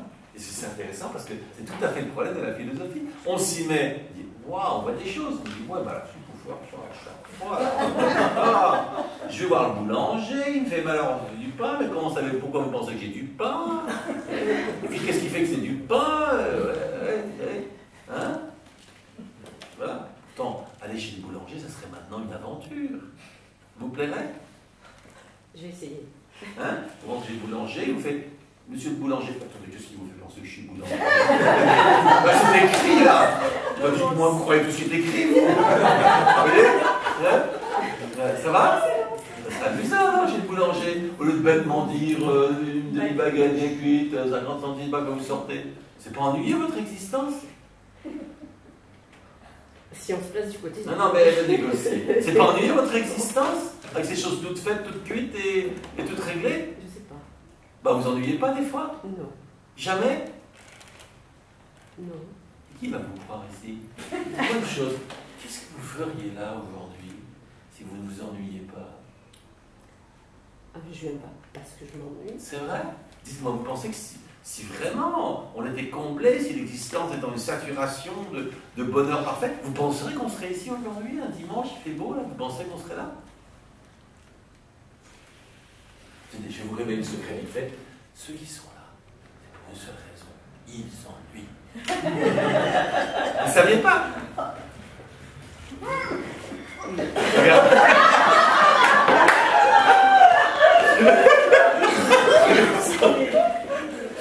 Non, mais il fallait lui dire quand même. Non, il fallait lui dire. Je m'excuse, hein, voilà. On ne peut pas la laisser comme ça, hein, naïvement croire que les gens sont là. Pourquoi? Parce qu'ils ont des fantasmes. Non, ils s'ennuient. La vie, sinon, vous êtes quoi? Dans la rue, des voitures, des immeubles, et des élections, encore une fois, les mêmes. Non? Terrible. On croirait Sisyphe avec son rocher. Les états de Sisyphe. Puis son rocher, ça retombe et puis ça recommence. Vous n'avez pas l'impression des fois d'être Sisyphe, vous? Vous faites tout le temps la même chose? Tenez, vous travaillez, vous avez un boulot? Ça fait combien de temps que vous faites ce boulot-là? Ça va faire... j'en ai deux en fait. Alors le pire encore, deux. Celui que vous avez depuis longtemps, ça fait combien de temps? Non, je viens d'arrêter celui que j'avais plus longtemps, celui-ci ça fait 7 ans. Bon, et en 7 ans, toujours le même boulot, vous n'allez pas me dire que c'est jamais ennuyeux. Jamais. Eh bien, je vais vous dire, si je demande qui vous croit ici, ils vont vous croire ou dire que c'est une baratine. Est-ce que ce qu'ils vont dire? Ça m'est tout à fait... Oui, ça m'est tout à fait quoi? indifférent. Eh bien, dites-moi, dites-leur. Je m'en fiche de ce que vous pensez, dites-leur. Et dites-leur. Ça m'est complètement égal de ce que vous pensez. Eh bien, moi, je suis d'accord. C'est pour ça qu'il y a une porte qui est ouverte. Celui qui s'en fout ce que les gens pensent ici, eh ben, il va se promener. Pour ce point précis. Comment? Pour ce point précis. Attendez, qui a parlé de point précis? Ça vous intéresse que les autres pensent ou non? Sur cette question-là. Écoutez bien, ça vous intéresse que les autres pensent ou non? Sur cette question-là, non. Vous voyez, ça fait 3 fois que vous évitez ma question. Vous paniquez en la demeure. Alors, je peux dire oui. Voilà. Voyez-vous que quelqu'un ne vous répond pas, c'est qu'il y a panique en la demeure. 3 fois de suite. Comme Pierre, vous savez, l'histoire de Pierre. Jésus lui dit 3 fois, tu vas me. Ça fait 3 fois à nouveau. Vous voyez la panique? Allez, je vous laisse méditer là-dessus. Vous ne vous ennuierez plus. Bien. Bien, revenons en arrière. Donc, qui accepte l'idée que la soumission est une forme d'absence? Levez la main. Bon, donc, voilà. Alors, mais regardez ce qui est intéressant, c'est que justement là, je reviens sur l'art de la question et de la réponse, c'est qu'en effet, en un premier temps, on peut être surpris. Et puis en effet, il y a un travail pour faire du lien. Alors, je ne dis pas qu'on aurait dû accepter ça de fait, on aurait dire non, il n'y a vraiment pas d'interprétation possible qui permettrait de créer du lien. Mais pour pouvoir le faire, et ça c'est souvent ce qui est difficile dans ce genre de travail, de faire cette gymnastique pour arriver à dire, voilà, comment, et entre parenthèses, le truc qu'a utilisé Pascal, c'est ce qu'on va appeler le concept intermédiaire. 2 concepts nous paraissent étrangers l'un à l'autre, mais ce qu'il faut pour faire lien, c'est le concept intermédiaire qui va les relier. Et là, c'est son concept de positionnement. Voilà, de positionnement, voilà. Ça va? Et on a trouvé en fait une sorte de lieu psychologique ou existentiel. Ça va? Bien, voilà. Alors, bien, allez, on passe à une 3e. Voilà. Allez, qui d'autre a fait une réponse à une question qui lui paraît intéressante? Voilà. Bon. Juste Julien. Alors, allons-y. Quelle était la question? La question, c'était la fée est-elle vraiment la marraine de Cendrillon? La fée est-elle vraiment la marraine, Voilà. Réponse. Non. Non. Ah, des révélations. Non. Elle est le symbole de l'émergence de l'espoir qui naît de la qualité principale de Cendrillon, qui est l'amour.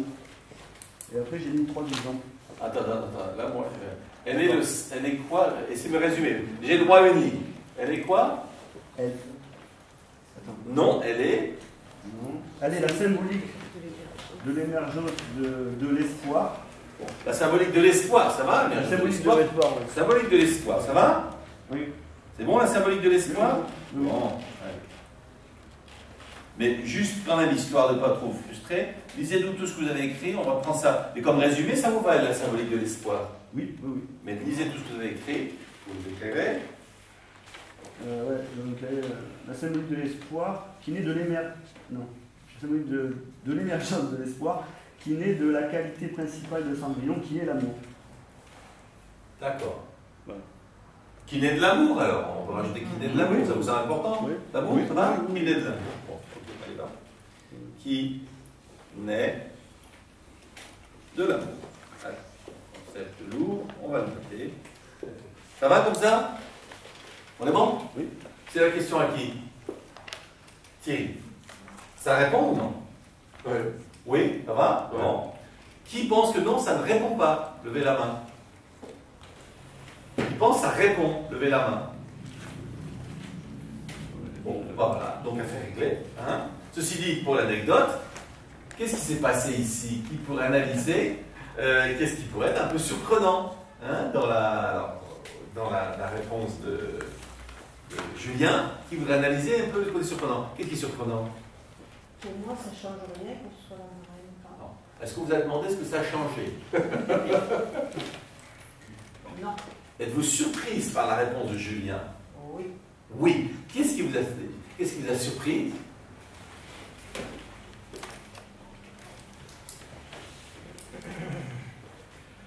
Pour moi, qu'elle soit la marraine ou pas, ça change rien. Mais ça, vous le saviez déjà. Oui. Donc, si vous le saviez déjà, ça vous surprend ou non? Ouh, écoutez-moi. Quand on sait déjà quelque chose, ça nous surprend ou non? Oui, mais c'est la... Écoutez, c'est bien le problème. Quand on sait déjà quelque chose et qu'on l'entend, est-ce qu'on est surpris? Non. Troisième et dernière tentative. Qu'est-ce qui vous surprend dans sa réponse? Ou rien, rien.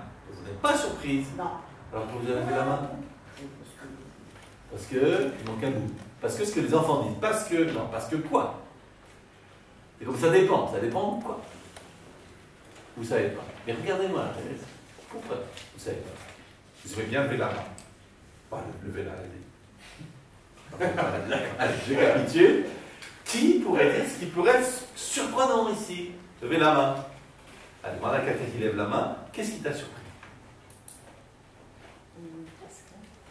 Parce que dans le texte, il est écrit littéralement quelle est la marraine. Vrai ou faux? Alors, si c'est vrai qu'elle est la marraine, est-ce qu'on peut être surpris que Julien dise non? C'était la question. Je vous donne. Si c'est écrit que oui dans le texte, donc vous êtes surprise. Vous aurez répondu oui ou non? Faites-vous partie du club du têtu par hasard? Non, parce que là, je peux vous avoir une position de présidente honoraire, qui me paraît très forte. Ça vous dirait? Je peux parler à l'heure, hein? Présidente honoraire. Ça vous va? Non, regardez pas, regardez le tableau, d'accord. Vous savez ce que ça veut dire quand je fais des ateliers, je fais une pousse avec les enfants, et qu'ils me regardent même plus regarder le tableau? Ça veut dire? Je vous traduis, c'est-à-dire casse-toi. Regarde le tableau. Je ne veux même plus me regarder, casse-toi. Ça va? Hein? C'est rigolo? D'accord.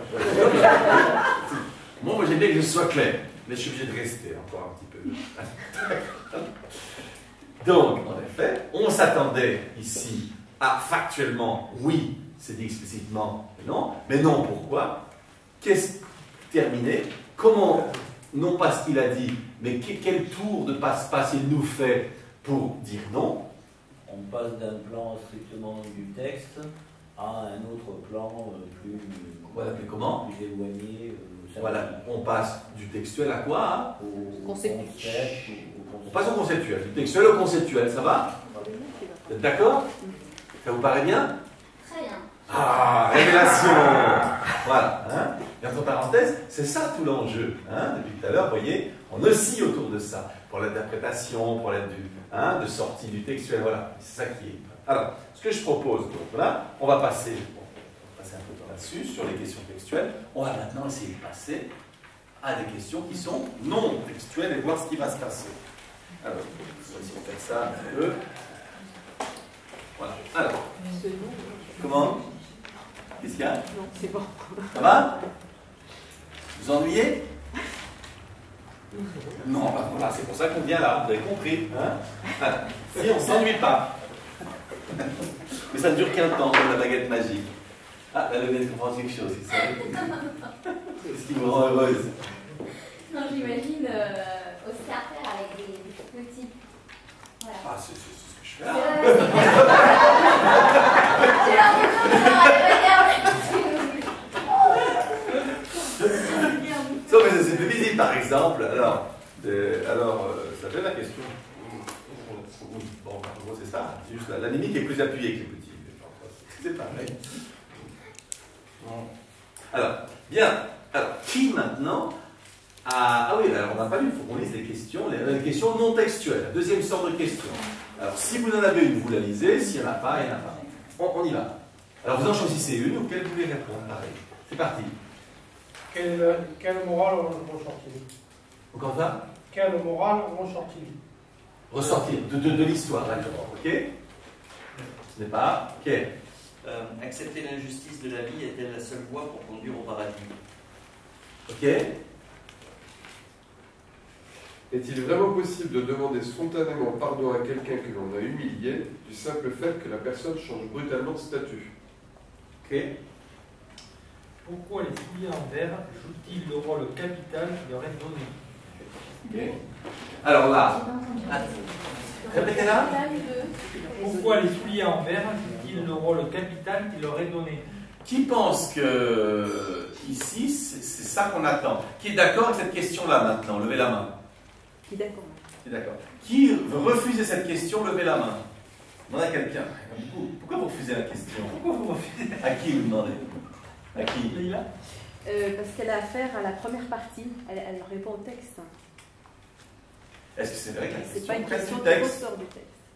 C'est une question qui m'est posée à moi? Non. J'adore parler avec les fenêtres. Cette question est-elle directement, concerne-t-elle directement le texte? Non. Non. Les souliers en verre, ils sortent d'où? Du texte. Donc c'est le texte ou non? On est dans le narratif ou non là?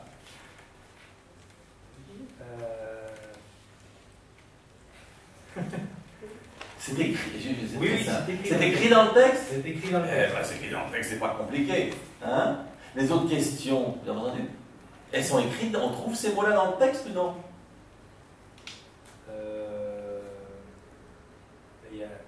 Pour certains, oui. Comme qui? Thierry, par exemple. Thierry, vous la question. Est-il vraiment possible de demander spontanément pardon à quelqu'un que l'on a humilié du simple fait que la personne change brutalement de statut? Ah, il est dans le texte ou pas dans le texte? Il n'est pas dans le texte. Et vous êtes dans le texte ou pas dans le texte? Lisez la vôtre. Pourquoi les souliers en verre jouent-ils le rôle capital qu'il leur est donné? Où? Qui joue un rôle capital où? Dans le texte. Ah. Or, sa question elle porte sur dans le texte ou universellement? Universellement. Et la différence? Oui, c'est clair. On doit prendre notre question ou non? Non. Alors, faut dire, là, t'as bien raison, elle est nulle ma question. T'as bien raison, elle est nulle. Allez, on continue. Comment est-ce possible de vivre la bonté? Ok. Question. Comment expliquer le succès des contes qui incitent à subir, à ne pas s'affirmer dans l'espoir chimérique d'une intervention extérieure? Je crois que certains veulent une répétition de la question. Comment expliquer le succès des contes qui incitent à subir et à ne pas s'affirmer dans l'espoir chimérique d'une intervention extérieure? Bon. Doit-on tout attendre de l'extérieur pour se réaliser? Voilà. C'est bien, oui. Cendrillon fait-elle preuve d'un amour inconditionnel?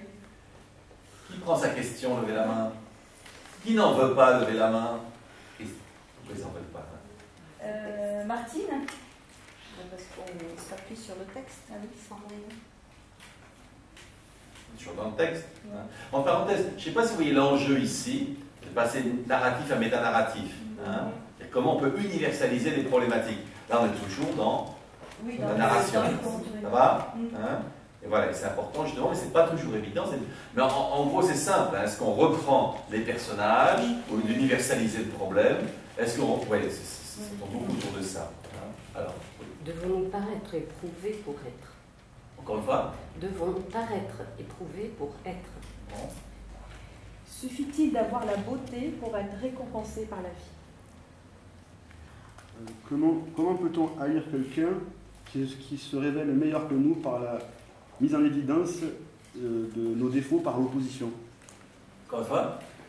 Comment peut-on haïr quelqu'un qui se révèle meilleur que nous par la mise en évidence de nos défauts par l'opposition? Par opposition. De nos jours, l'esclavage est-il toujours d'actualité? D'accord. Je n'ai pas de question. Comment? Je n'ai pas de D'accord. Le désir doit-il passer par le devoir pour être assouvi? Encore une fois? Le désir doit-il passer par le devoir pour être assouvi? Dans la vie réelle, quelle serait la transposition de cette baguette magique qui concrétise les rêves? Ok. Comment prendre les opportunités pour devenir? D'accord. Alors, théoriquement, vous êtes censé choisir une question à laquelle vous pouvez répondre. Voilà. Alors, si quelqu'un a un problème, vous voudrez entendre une question particulière, parce qu'il y en a qui sont un peu difficiles. Si quelqu'un veut réentendre quelque chose, quoi? Françoise. Doit-on tout attendre de l'extérieur pour se réaliser? Hein? Quelqu'un d'autre veut réentendre? Oui? J'aimerais entendre celle de Leïla. Suffit-il d'avoir la beauté pour être récompensé par la vie? Quelqu'un, oui?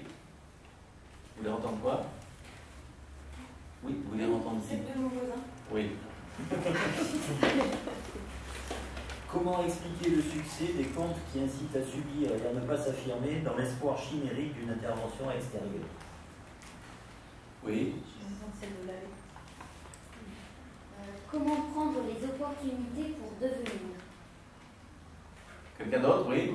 Oui, je ne sais plus qui c'était, pour pardonner à quelqu'un qui change en fonction du changement de statut. Qui? C'est Thierry? Est-il vraiment possible de demander spontanément pardon à quelqu'un que l'on a humilié du simple fait que la personne change brutalement de statut? Quelqu'un d'autre? Oui. Le désir doit-il passer par le devoir pour être assoumis? C'est bon? Ok. Donc, vous prenez... Est-ce que quelqu'un n'a toujours pas choisi de question à répondre? Il lève la main. François, c'est normal. Hein? Quelqu'un d'autre? Ah, pardon. Je retire ce que j'ai dit, alors. C'est pas normal. François, c'est pas normal. Alors François, vous n'avez retenu aucune question. Non, mais voilà, c'est une question de temps. Je vous donne un peu de temps. Alors, vous allez voir, c'est très simple. Demande à quelqu'un quelle est sa question. À n'importe qui. Oui. Pas n'importe qui, ils vont être vexés. Si non. À Jean-Paul, par exemple. Quelle morale ressortit de cette histoire? Ça va? Pourquoi il n'a pas fait tout depuis le début ça? Parce que je me suis permis dans le lot. Et ça, c'est logiquement aujourd'hui? Oui. Donc c'était bien normal, c'est bien ce que j'ai dit. J'ai perdu le fil, moi. Il faut qu'on y réponde. C'est uniquement aujourd'hui? Il faut qu'on y réponde, c'est ça? À la question. Non, c'est pour ça. Vous en faites une boulette de papier. C'est histoire de rigoler, de passer le temps, parce qu'on s'ennuie. Ça va? Ça répond à la question? Bien, allez, vous prenez 2 minutes, vous répondez à la question.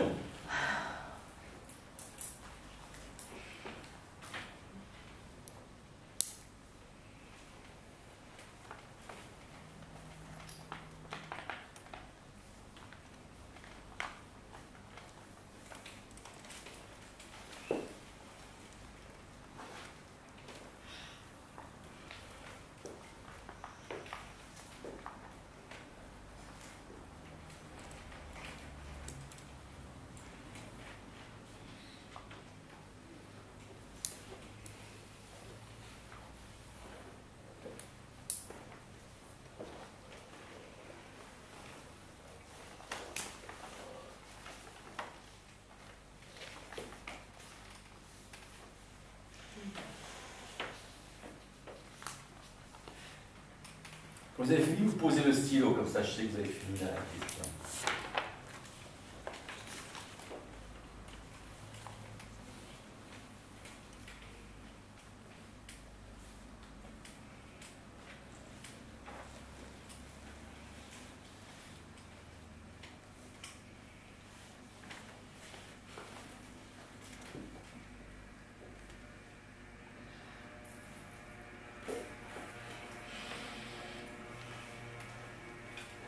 Allez, il reste 30 secondes pour répondre.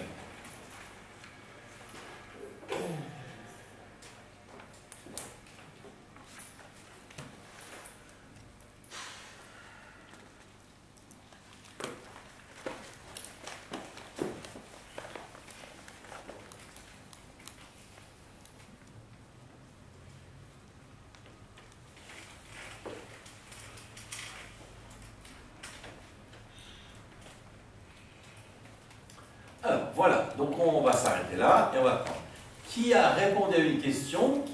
Quelqu'un qui n'a pas fait tout à l'heure, hein, qui voudrait donner la question et sa réponse. Quelqu'un veut le faire?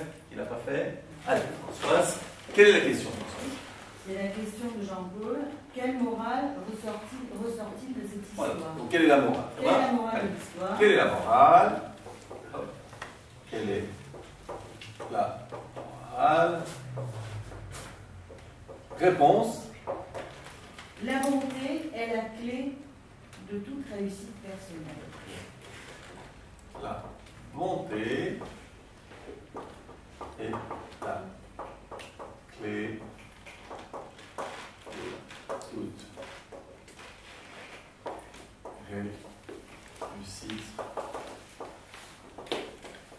personnel. Ça va? Oui. En parenthèse, vous êtes d'accord avec ça ou non? Moi? Non, Oui. oui, pas là. Oui, oui, oui. C'est moi. D'accord. Non, parce que.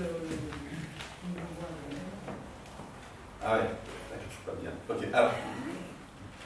Bien, alors. Qui accepte le travail de Françoise? Levez la main.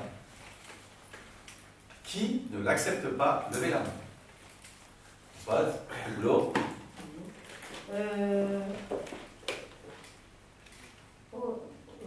Marine, est-ce que je pourrais savoir pourquoi tu n'acceptes pas ma réponse? Parce que tu limites à quelque chose de personnel. Elle limite quoi, quelque chose de personnel? Tu peux me donner une réponse? Je n'arrive pas à La bonté est la clé de toute réussite personnelle. Parce que tu limites donc la réussite de la. Enfin, les bienfaits de la bonté à la réussite personnelle. D'accord. Parce que c'est ça. Donc, c'est pas la bonté là qui est mise en question, c'est la réussite personnelle, parce que ça paraîtrait limitatif. C'est ça? Hein? C'est-à-dire que la bonté aurait plus d'étendue ou de pouvoir que simplement être la clé de la réussite personnelle. Donc il y a un côté réducteur à sa morale. On est d'accord? Hein? Chef d'accusation clair. Françoise, est-ce que tu comprends la critique marinienne? Je la comprends, oui. Bien. Plaides-tu coupable? Non. Non, c'est faux ce qu'elle dit. Non, c'est pas faux. C'est vrai ou c'est faux? C'est vrai ce qu'elle dit. Ah bah alors si c'est vrai, tu dois plaider coupable. Non, mais ce que je dis est vrai aussi. Non, attends. Est-il vrai que cet énoncé est réducteur?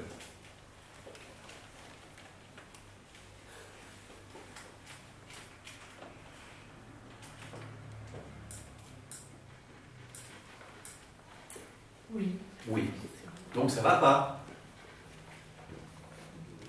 Ou réducteur, c'est bien dans le schéma françoisien. Pas très bien dans mon schéma. Mais... Bon, alors, ça va ou ça va pas cette réponse? Est-ce que tu te compliques sa vie comme ça souvent? Je pense que oui. Mais pourquoi? Parce que ça nous la complique à nous aussi du coup. Ah oui, et je dois travailler en plus. Ah, je suis hein. désolée. Je fais des heures sub. Écoute bien, c'est pas compliqué. Si tu es d'accord avec la critique, alors cette réponse a un problème. Ça, non mais regarde pas là, c'est un problème de logique. Non, hein. Oui. Il y a un problème. Oui. Ça va? Oui. Donc tu plaides coupable. Oui. Bah, faut lui dire, il va être content. Je plaide coupable. Voilà, c'est réducteur. Ça va? Qui est d'accord, donc, avec Marine et Françoise, que cette réponse est réductrice? Levez la main. Bon, laissez la main. Qui pense que non? Ça convient. Levez la main. Voilà, gardez la main levée. Marine, on a quelqu'un. Pourquoi? Gardez la main levée, ceux qui ne sont pas d'accord avec Marine. Pourquoi ils ne sont pas d'accord? Julien, pourquoi tu n'es pas d'accord avec cette réponse? Parce que... La critique de la réponse. Hein. Voilà. Oui. Parce que le fait de dire que la bonté est la clé de toute réussite personnelle ne veut pas dire que la bonté se limite à être la clé de toute réussite personnelle. Donc, ça n'empêche pas que ça peut être la clé d'autre chose. Exactement. Donc, en ce sens-là, c'est pas réducteur. Bah, non. Vous êtes d'accord, Marine, pardon? Non. Qui, comme Marine, n'accepte pas la réponse de Julien? Levez la main. Alors, pour ceux qui n'ont pas compris, je vous répète, il dit, bah attends, c'est la clé de toute réussite personnelle, ça n'empêche pas d'autre chose, donc c'est pas réducteur. Ça va, en gros? Qui est d'accord avec lui? Qui n'est pas d'accord avec lui? Gardez la main levée. Qui n'en sait rien? Pourquoi n'en savez rien?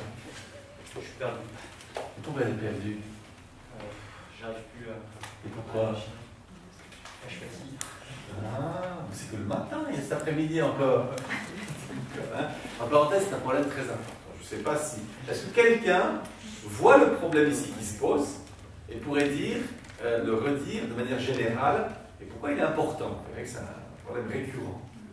Quelqu'un voudrait l'expliquer? Lève la main. Allez, quel est le problème? Il me semble que quand on écrit une phrase, Certaines personnes sous-entendent que c'est la seule phrase possible et d'autres sous-entendent qu'il y en a d'autres possibles. Voilà. Hein? Est-ce qu'en effet cette phrase exclut les autres possibilités ou est-ce que ça les autorise? Ça va?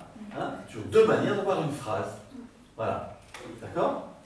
Or, pour l'anecdote, vous seriez plutôt de quel côté? Que d'autres sont possibles. Que d'autres sont possibles. Donc, quelqu'un vous dit Caroline, t'es une unité, bon, ça n'exclut pas qu'il pense aussi, par exemple, des tas d'autres choses qui sont bien. Donc tout va bien. Oui. Voilà, ça a du sens, ça ou non? Oui. Ah. Qui voit un problème ici? Levez la main. Demande à quelqu'un, il est où le problème? Levez la main si vous voyez un problème. Yann? Pas Simone? Ah, bien joué, parce que sinon on est foutu, hein? Moi, j'y vois une réduction dans la façon de procéder oui-non, parce que justement, je trouve ça réducteur. C'est-à-dire qu'on est obligé de sortir du contexte. Attendez, mais vous pensez comme Caroline ou inversement? Non, je rejoins ce qu'elle dit. Mais, et vous vous rappelez ce qu'on a demandé? Oui, mais... oui. Vous avez du mal à suivre? Peut-être. Qui n'est pas d'accord avec Caroline?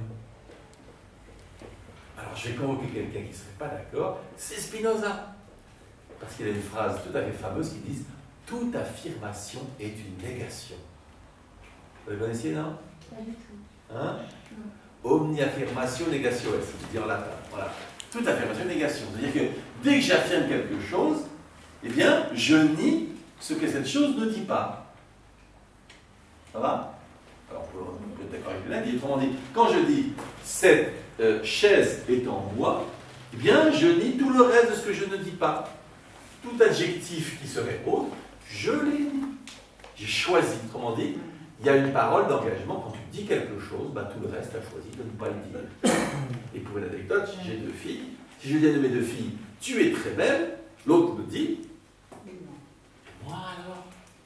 Elle ne dit pas, ouais, mais je vois très bien que c'est aussi possible que je sois belle. Et jamais j'ose lui dire, mais toi aussi?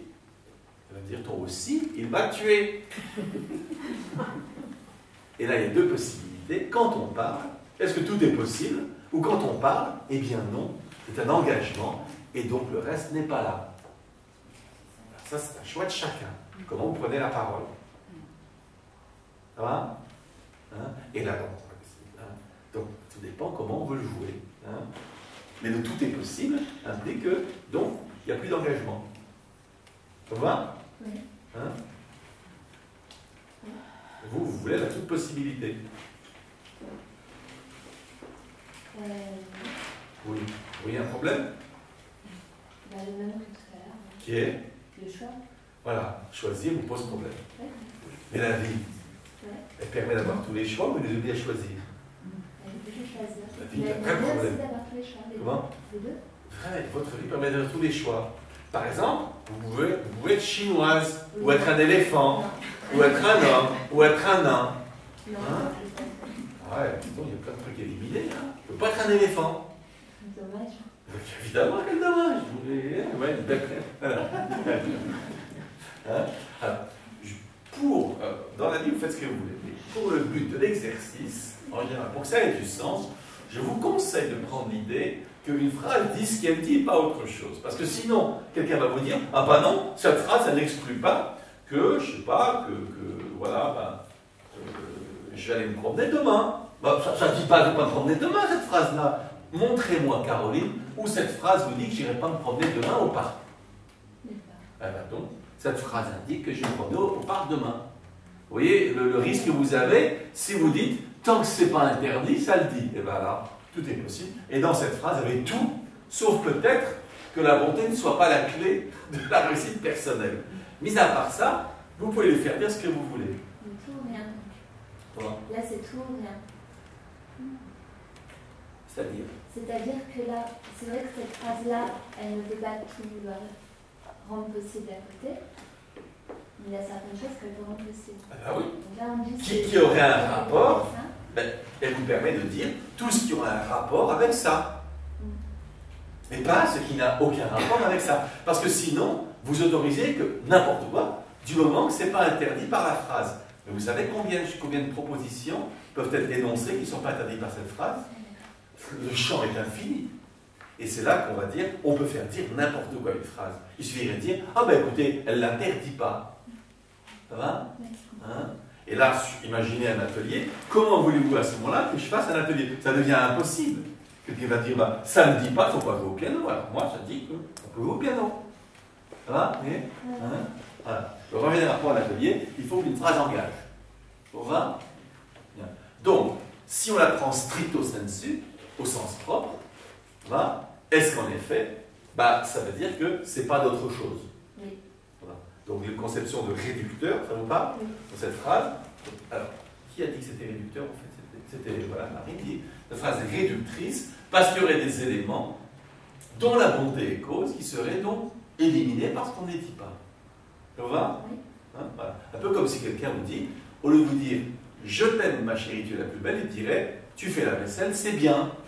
Alors vous direz, bah dis donc, c'est quoi ça comme déclaration de Ah ben non, ça ne tue pas le reste, hein. Ce qui te traverse l'esprit, c'est que tu fais la vaisselle. Ah d'accord, alors du moment que ça exclut pas que je suis la plus belle et voilà. Voilà, ça va hein, donc, ce que je vous propose au niveau de l'atelier, psychologiquement, hein, ça fonctionne aussi. Voilà. Ça vous parle l'histoire de la vaisselle, d'accord. Revenons donc en arrière. Voilà. Alors donc, de ce point de vue-là, qui est d'accord avec Marine que cette phrase est réductrice? Levez la main. Qui n'est pas d'accord? Levez la main. Alors, gardez la main levée. Marine demande à quelqu'un pourquoi il n'est pas d'accord. Regardez bien tout autour. Jean-Paul. Pardon? Jean-Paul. Jean-Paul, peux-tu me dire en quoi cette phrase n'est pas réductrice? Elle n'est pas réductrice parce qu'elle ne ferme pas la porte à d'autres possibilités. Êtes-vous carolinien? Alors, est-ce que cette phrase ferme la porte à l'idée que nous sommes tous des éléphants? Non. Non, voilà. Donc peut-être cette phrase dit nous sommes tous des éléphants. Voyez-vous un problème? Bah, à votre avis, à quoi cette phrase ferme-t-elle la porte? À rien. Donc quand vous avez une phrase, pour vous, cette phrase veut dire tout ce qu'on veut.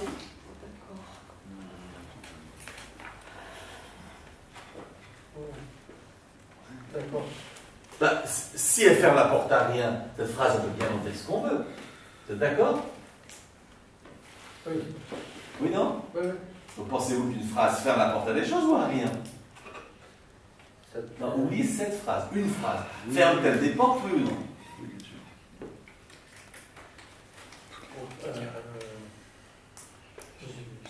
Vous êtes perdu. Vous comprenez le problème ou non? Oui. Quel est le problème? Le problème, c'est que je suis perdu. Non, non. Sur l'idée, alors, qui pourrait expliquer le problème de fermer ou pas fermer des portes? À notre ami sur une phrase. Levez la main, demandez à quelqu'un, explique-moi le problème des portes fermées.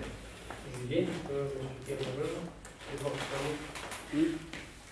Donc, le problème qui nous a expliqué, c'est que dès lors que tu vas donner une phrase, si tu écoutes et si tu la prononces et si personne écoute cette phrase, et à partir du moment où c'est donné, c'est obligatoirement réducteur. Donc, toutes les phrases sont réductrices en fait. À partir du moment où il y a quelque chose de donné, c'est réducteur de tout ce qu'il y a autour. Expliquez-lui pourquoi c'est réducteur, toute phrase est réductrice. Allez-y. Parce que une phrase, à partir du moment où elle a un commencement et un point, elle est finie. C'est un peu comme toi. Toi, tu es toi que quand tu es réducteur. Ah non, vous l'avez annoncé comme ça. Sans froid, il est fini. Donc après, on est fini. Voilà, c'est-à-dire que la phrase, elle a de réalité que si elle commence et qu'elle finit. Bon. Une phrase ne peut pas parler de tout en même temps. Et au niveau du contenu, elle a que son contenu intrinsèque. Elle ne parle de rien d'autre que ce qu'elle parle elle-même. Elle a son code génétique, voilà. Et tout le reste. Vous comprenez ce qu'il dit? Vous comprenez ce qu'il dit? Oui. Qu'est-ce qu'il dit? Il dit que la phrase, elle dit une chose, elle ne dit pas une autre. Ça vous va? Ça me va. Alors, est-ce qu'elle ferme des portes, la phrase? Oui. Donc, connaissez-vous une phrase qui ne ferme pas de porte?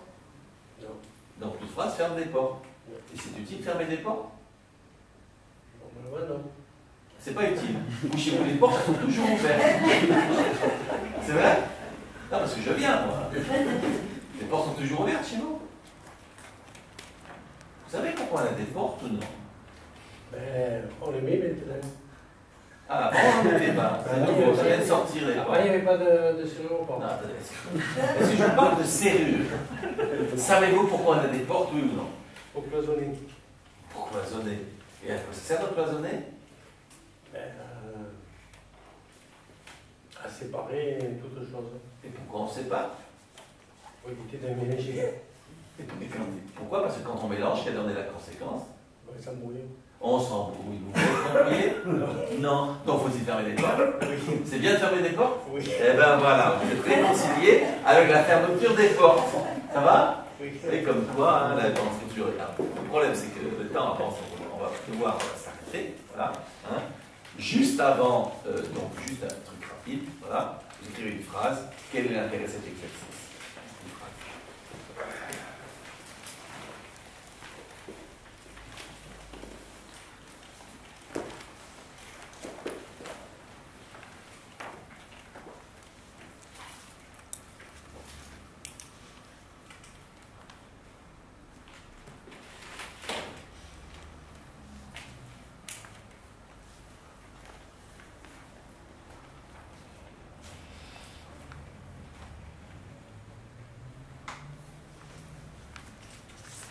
Pas remarqué, vous marquez, on s'ennuie pas.